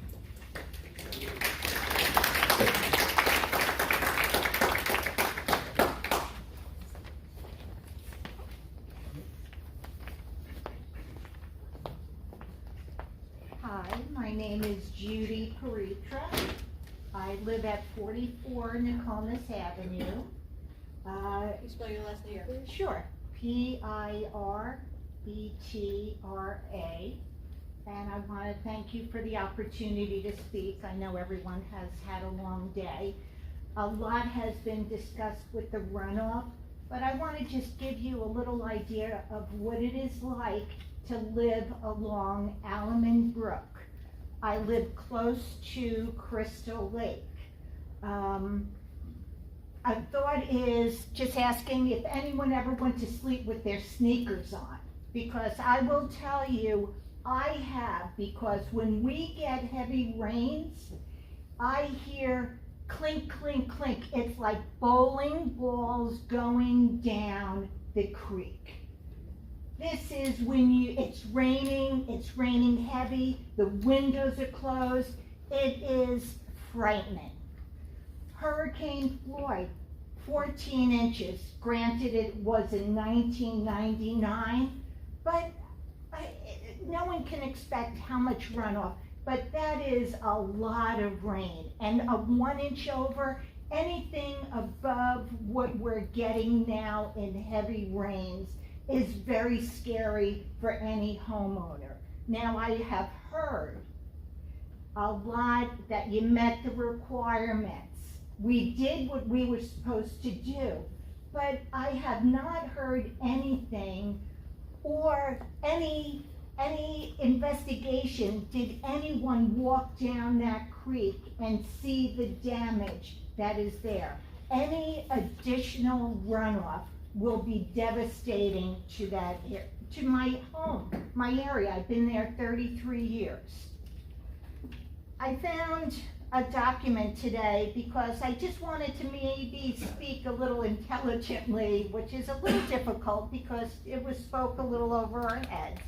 But I found a document from the building company on environmental, social, and governance. And it had a section on there, environmental impacts. I have not heard anything, because anyone that brings up Alum Brook, you heard a little, rumbling behind. So you heard there was a concern with the families living on this Alum Brook, and we have not heard anything on feedback from the organization on what can be done or what could be done, because there is damage. Any additional water is just going to bring more, and we have not heard anything on what you can do for the neighbors, for the homes living down Brook. So I am asking, has there been any consideration for these homes that are down the Brook, all along the Brook, anyone around the Brook? Because it is important. We live there, and it's just scary when we hear something else is going to be added to that brook. Any consideration? I mean, I could read or apologize if I'm not the right person to answer this, but I'll answer the question. I mean, again, I don't know if I've said it clearly enough through the course of the meetings, and I apologize if I didn't. The goal of the redevelopment and the redesign of this site is to actually reduce the runoff. Again, when we talk about how water gets to you, we talk about, this cubic feet per second of material, of water that comes off the site. We are holding back storm events on the site that you currently see today. So if you're looking for something that is a benefit of the site coming, to bear, is that it actually controls the stormwater beyond what is currently uncontrolled today. So I hope I expressed that well enough earlier in the meeting, but we are providing a level of control that actually reduces what you see today from coming off the site. So I would look to that to be a part of the answer to your question is what is being done. And again, you're living in a time right now with the ordinance and the DEP that they've imposed these restrictions for that purpose entirely, to be protective of downstream components or for off-site impacts. But for what I'm hearing a little bit with Ed, the previous speaker, that if it's over a certain number of inches within 24 hours, I can't imagine no water coming down that way. Water is water. It's going to, I personally feel it is going to impact my home, where I've been there 30 years, and I feel it's getting a little scary if additional water, any additional water is going to go down that brook. And I have not heard anyone, with all the previous studies, did anyone ever walk down that brook and look? Because it doesn't look pretty. Additional water will be an impact, and I didn't hear anything where the company is looking for, total impact on the environment, because you do have a document that talks about that. And I didn't hear it today. So I'm not gonna speak for everybody up here, just myself. We as a board have to rely on the professionals, the experts. Okay, we have them over here. Mr. Cote is one. And we have to trust in their testimony and their knowledge and their, professional abilities that they have calculated this properly. And they're telling us that it will not worsen the impact on the runoff in Allen Brook. It's essentially what they're telling us. Thank you for that comment. It is just something that truly, and I want to believe in it, I don't trust it. And that's concerning. Mr. Chairman, I think, Mr. Cote, isn't the testimony not that you're not making it worse, but you're actually making it better? That's correct. Because we're bound by, and I know people look at and say you're just meeting the minimum, but you understand the minimum is actually something protective of you compared to what you have today. A do-nothing scenario is nothing stops the water from coming down your way. The redevelopment has all this infrastructure being built to slow that water down. And I guess I'm trying to say it any which way I can to express it, but it's basically after development, the water is slowed down from the development intentionally, per these regulations, whether it be the boroughs and the DEPs tied together, in terms of the requirements. So I keep hearing people say you're meeting the minimums, but you need to understand the minimums are beyond the existing conditions today in terms of the improvements. I don't know how else I apologize if I'm not saying it clear enough. You're saying it very clear, but it is a little frightening when we get those heavy rains. And we've been pretty lucky Understood. The last couple months that there's fear and there's trust that Sure. will not happen. So thank you very much. I don't want to take anyone else's time. Thank you. Thank you very much.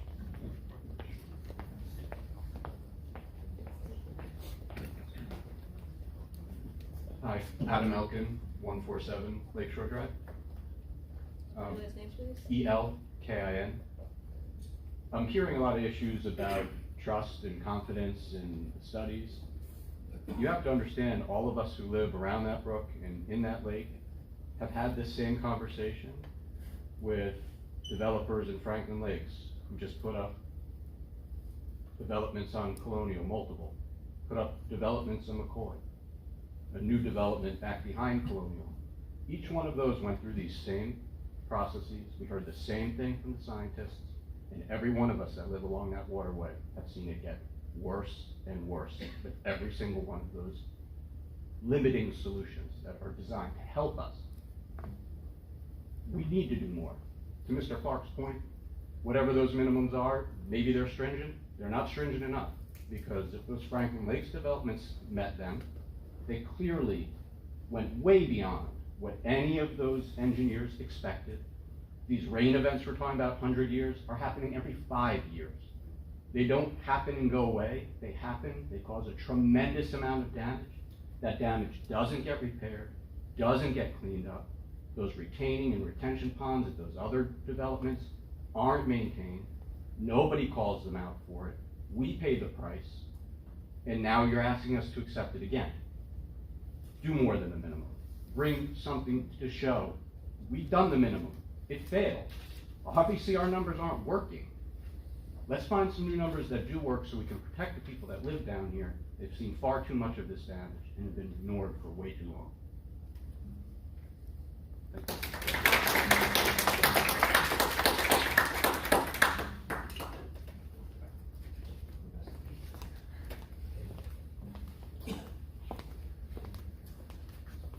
Good evening, Joanne Ashkenazi. You want me to spell it? I just learned how to, so. A-S-H-K-E-N-A-Z-I, okay? I am one of the directors of RML, Ramapo Mountain Lakes. Allen Brook is a very high concern for us, okay? I am the co-chair of the Ecology and the Environmental Committee for RML. And let me tell you something, we have a very heavy load of nutrients in Crystal Lake. And Crystal Lake is a very big concern. We're trying to keep that ecologically firm and sound. So when you talk about stormwater coming down the brooks into Allen Brook, they eventually wind up in our lake, and we have to deal with it. We don't have to only deal with it now, we're gonna have to deal with it 100 years from now, after Hovnanian is long gone. The other thing I wanna know about this, if you can answer my question, how much is the green area here? How much is the total green area in this development? If I'm hearing the question right, it's how much of it is the 10 acres that's dedicated on the north end for conservation? Is that what you're asking about? Yeah, just in general, even with the tree lands and everything else. There's 10 acres. I'll, give me a second and I'll call back up to the subdivision plan just for a quick visual of everything. Master subdivision. So when you're looking at the site as a whole, the northern end of the site, there's a 10-acre area that's identified in a hatched area here. That's an area dedicated as open space to the borough. Basically, it's a conservation easement that encompasses, wetlands and the steep slopes along the northern border. Is that gonna be planted? Is that gonna be grass area that has to be mowed? No, that's not a non-disturbance area. That's meant to be kept as is. What I'm talking about is any area within that development that has to be planted with grass and mowed. And what I'm concerned about there is runoff from whatever is used to maintain those grass areas, like fertilizer, like weed killer. I'm also concerned about runoff that's used to clear the ice on those roads. That's gonna be runoff, all right? I would like to see some of those areas, rather than being lawns, being used to plant native plants and plants that are homes to bees and all of that, naturalized into what's good for this area. I thank you for your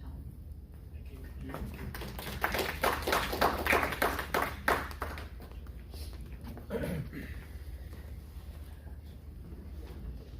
Ryan Benz, 15 Spear Street. Please? I'm sorry? Can you spell your last name, please? Yes, B-E-N-T-Z. So I know everyone's kind of addressed it at this point, Mr. Cote, and I do understand that based off of the numbers, you guys have exceeded expectations and met the requirement and then some, and I'm not trying to repeat what 3 or 4 people before me have said. But I do kind of want to say, would you guys be willing to do a bit more? And I don't know that that's a question for you, but yeah, if the brook is suffering and you guys are going to bring another 500 people, roughly, maybe less, to this town, and you're going to profit handsomely, and again, not you, perhaps the gentleman back here, maybe you can do a little more. And as the town, are we in a position to require that? Or is this just, it is what it is, the law is written a certain way with development, and once they say they're coming in, that's it? And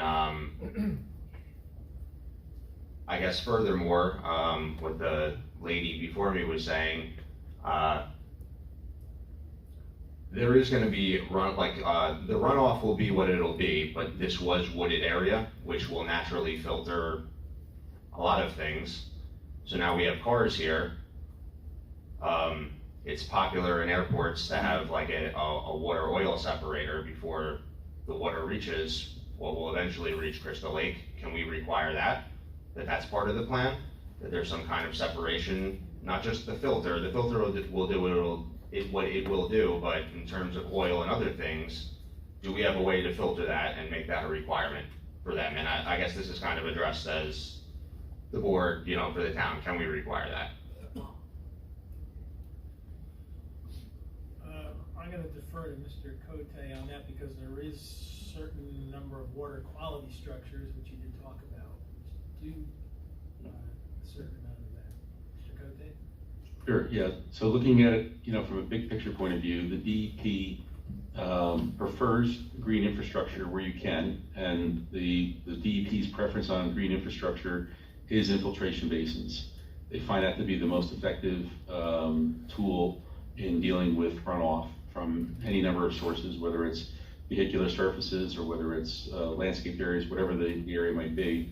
We do have restrictions because of the DEP's standards, in terms of how we if I can't do a water quality basin here, then I do a filtration device here.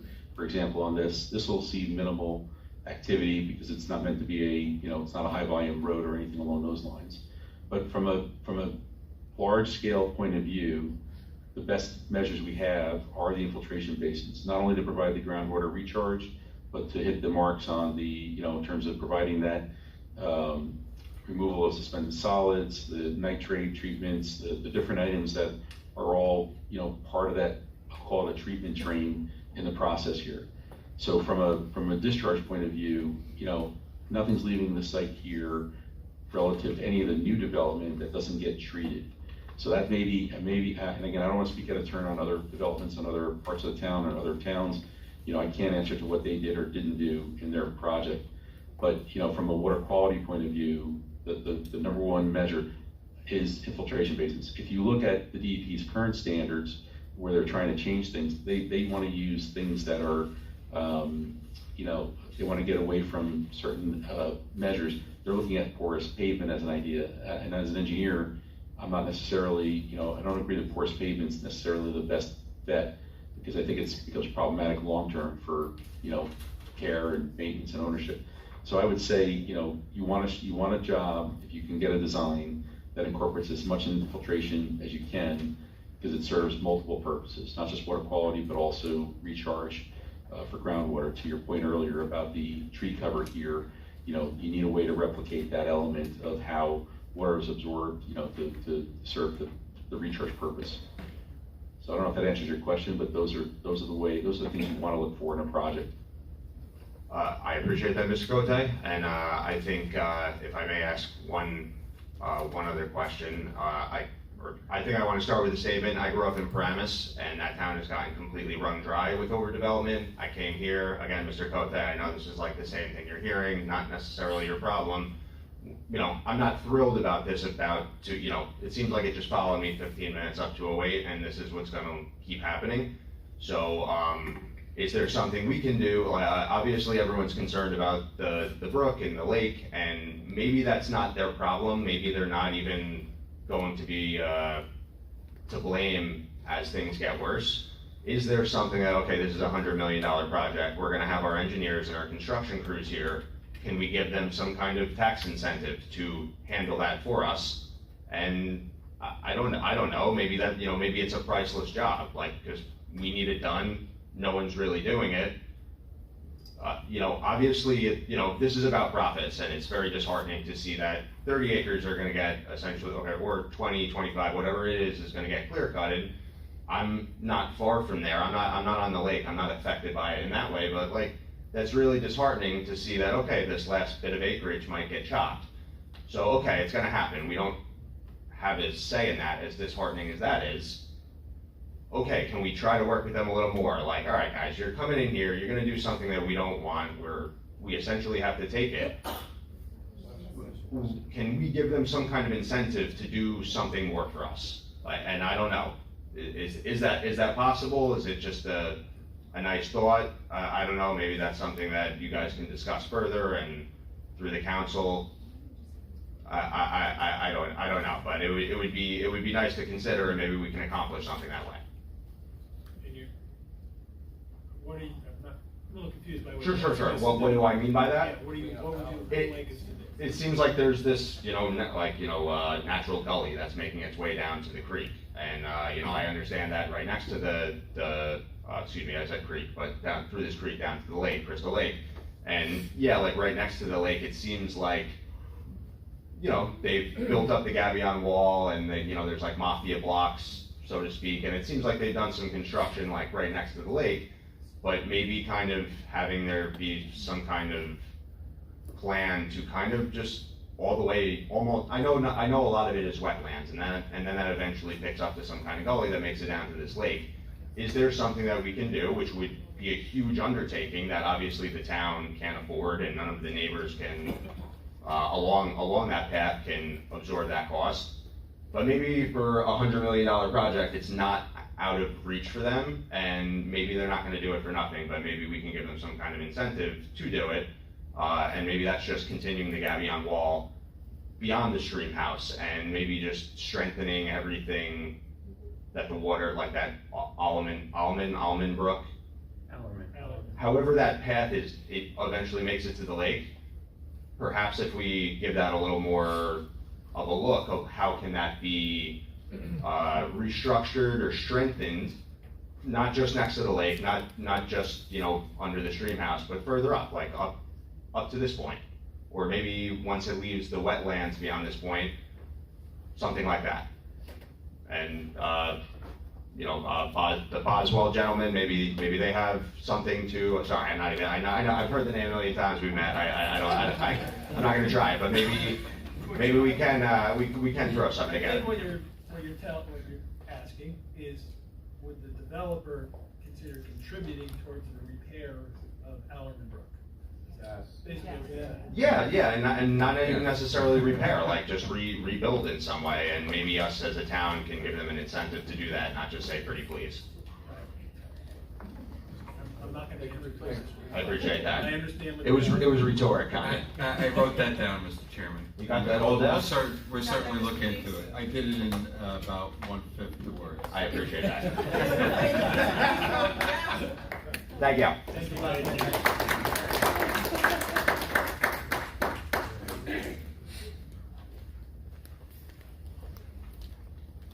I am Carrie Thorne, Thorn. I'm at 46 Nokomis. Be very brief. When it comes to Alderman Brook, I want to make sure everyone here on the board knows it's not theoretical. The damage was already done and it's getting worse. So if I'm allowed to, can I show a picture to the board members? Is that allowed for me to? Sure. No problem. For anyone who hasn't seen it, just so you can see how the. I've walked it I know several someone see, times. and I just can't see, but the ones who haven't, I want you to get, I need you guys to see a visual. That's only one section. Someone lost 2 feet of their property. I just couldn't see it, Sorry. That's what I wrote down. That's where his property was and not where it is now. You know what I did? I know you've been there, Mayor. That's where his property was and not where it is now. It's completely something.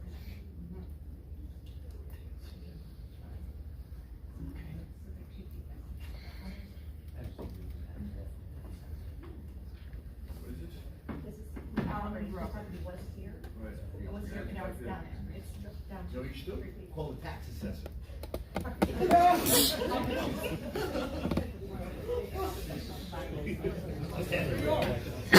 Thank you.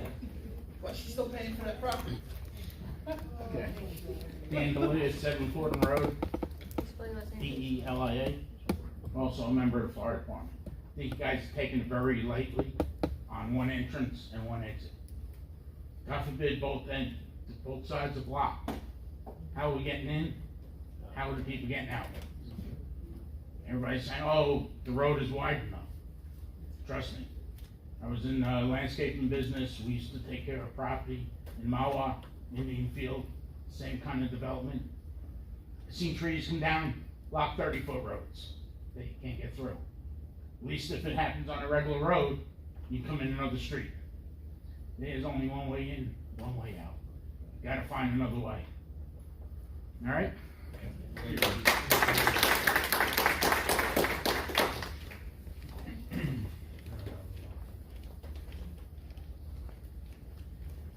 Sorry, Adam Elkin, 147 Lakeshore. I just have one more question. When we look at the drainage, and I know there's lots of other concerns, traffic and really schools, lots of things, but if we look at the drainage, we're talking about the requirements for draining that water out of there and meeting all of those requirements. If hypothetically that drain were draining out into a recreational lake directly, would those requirements still be the same? Because that's where that water's going. So is that part of the assessment? Is that part of the requirement, or have they looked where it's going and no further, and that's what the requirement is based on? Do they know people are swimming down on the other end of that? I can answer that question. If yeah, the state's discharge requirements do look at this as going to a surface water body, so it is specifically to that standard that we're held. Your question is answered by the fact that that is, yeah, it is a surface water discharge that is meant to meet that level of water quality. So the answer is yes. Thank you.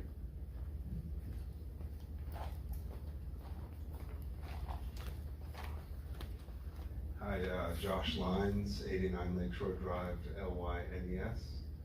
My question is for the board. Where does the freshwater supply for this come from? Is that from the Oakland? No. It is not? Franklin, it comes from, it used to be Suez, but it's Veolia. Okay, so this doesn't involve our Doesn't system impact at all, the Oakland new water. filter, okay. Okay, that's my question. Thank you. Anybody else from the public?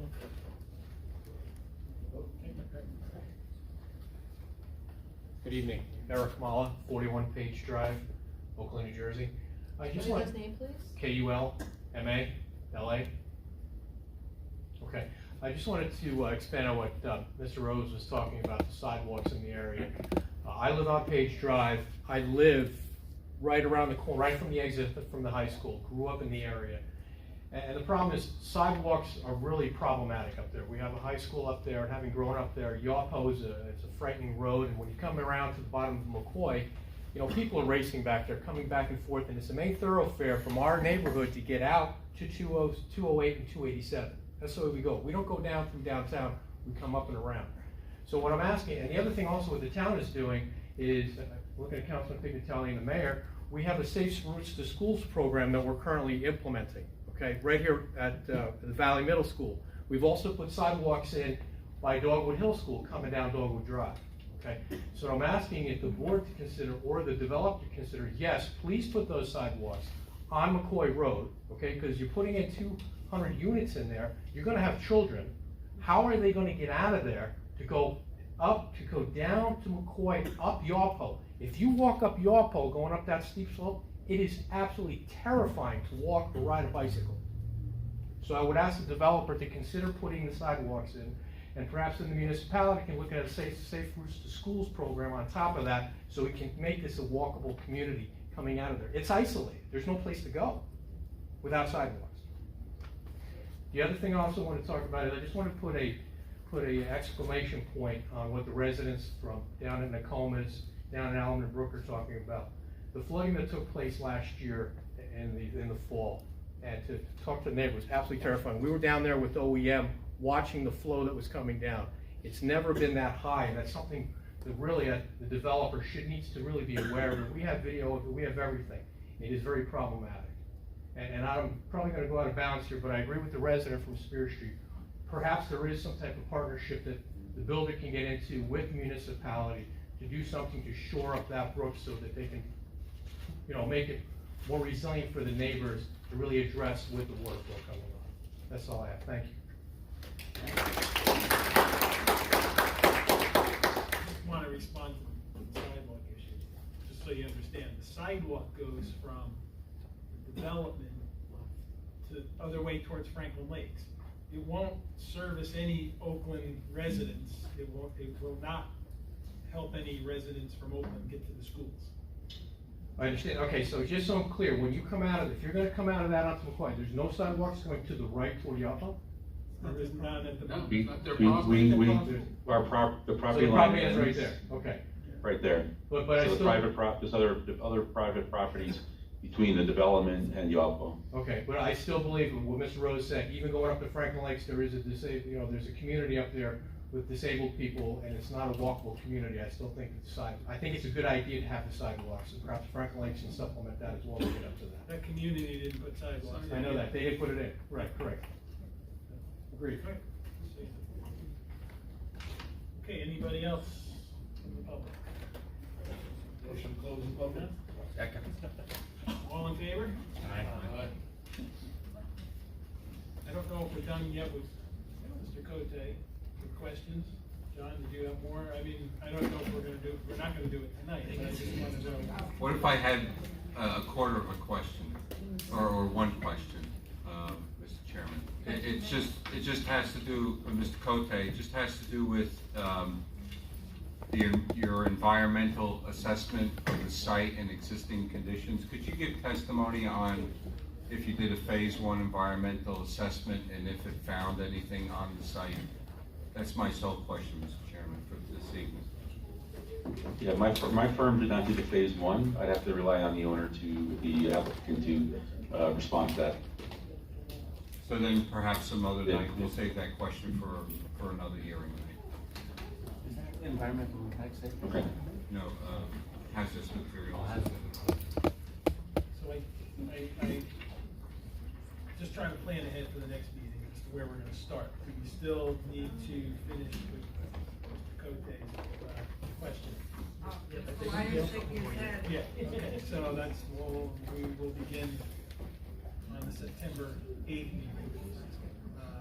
And maybe he can be here instead of the video? I will be there. What's the next meeting? I apologize, the date? September 8th. All right. 2 weeks from today. And to everybody here that's here from the public, just, this is your notice that the meeting will continue on September 8th. That's 7 o'clock. 7 o'clock in this building. I have a question. Have we reached out to the environmental commission and gotten a report from them? Excellent question. Yeah. Do we have the chairman of the environmental commission? So I've been using the questions with the commission. So.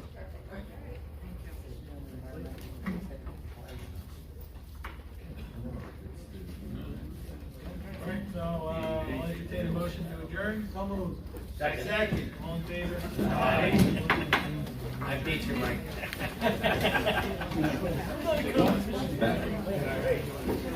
Good night. Thank you. That's for anybody.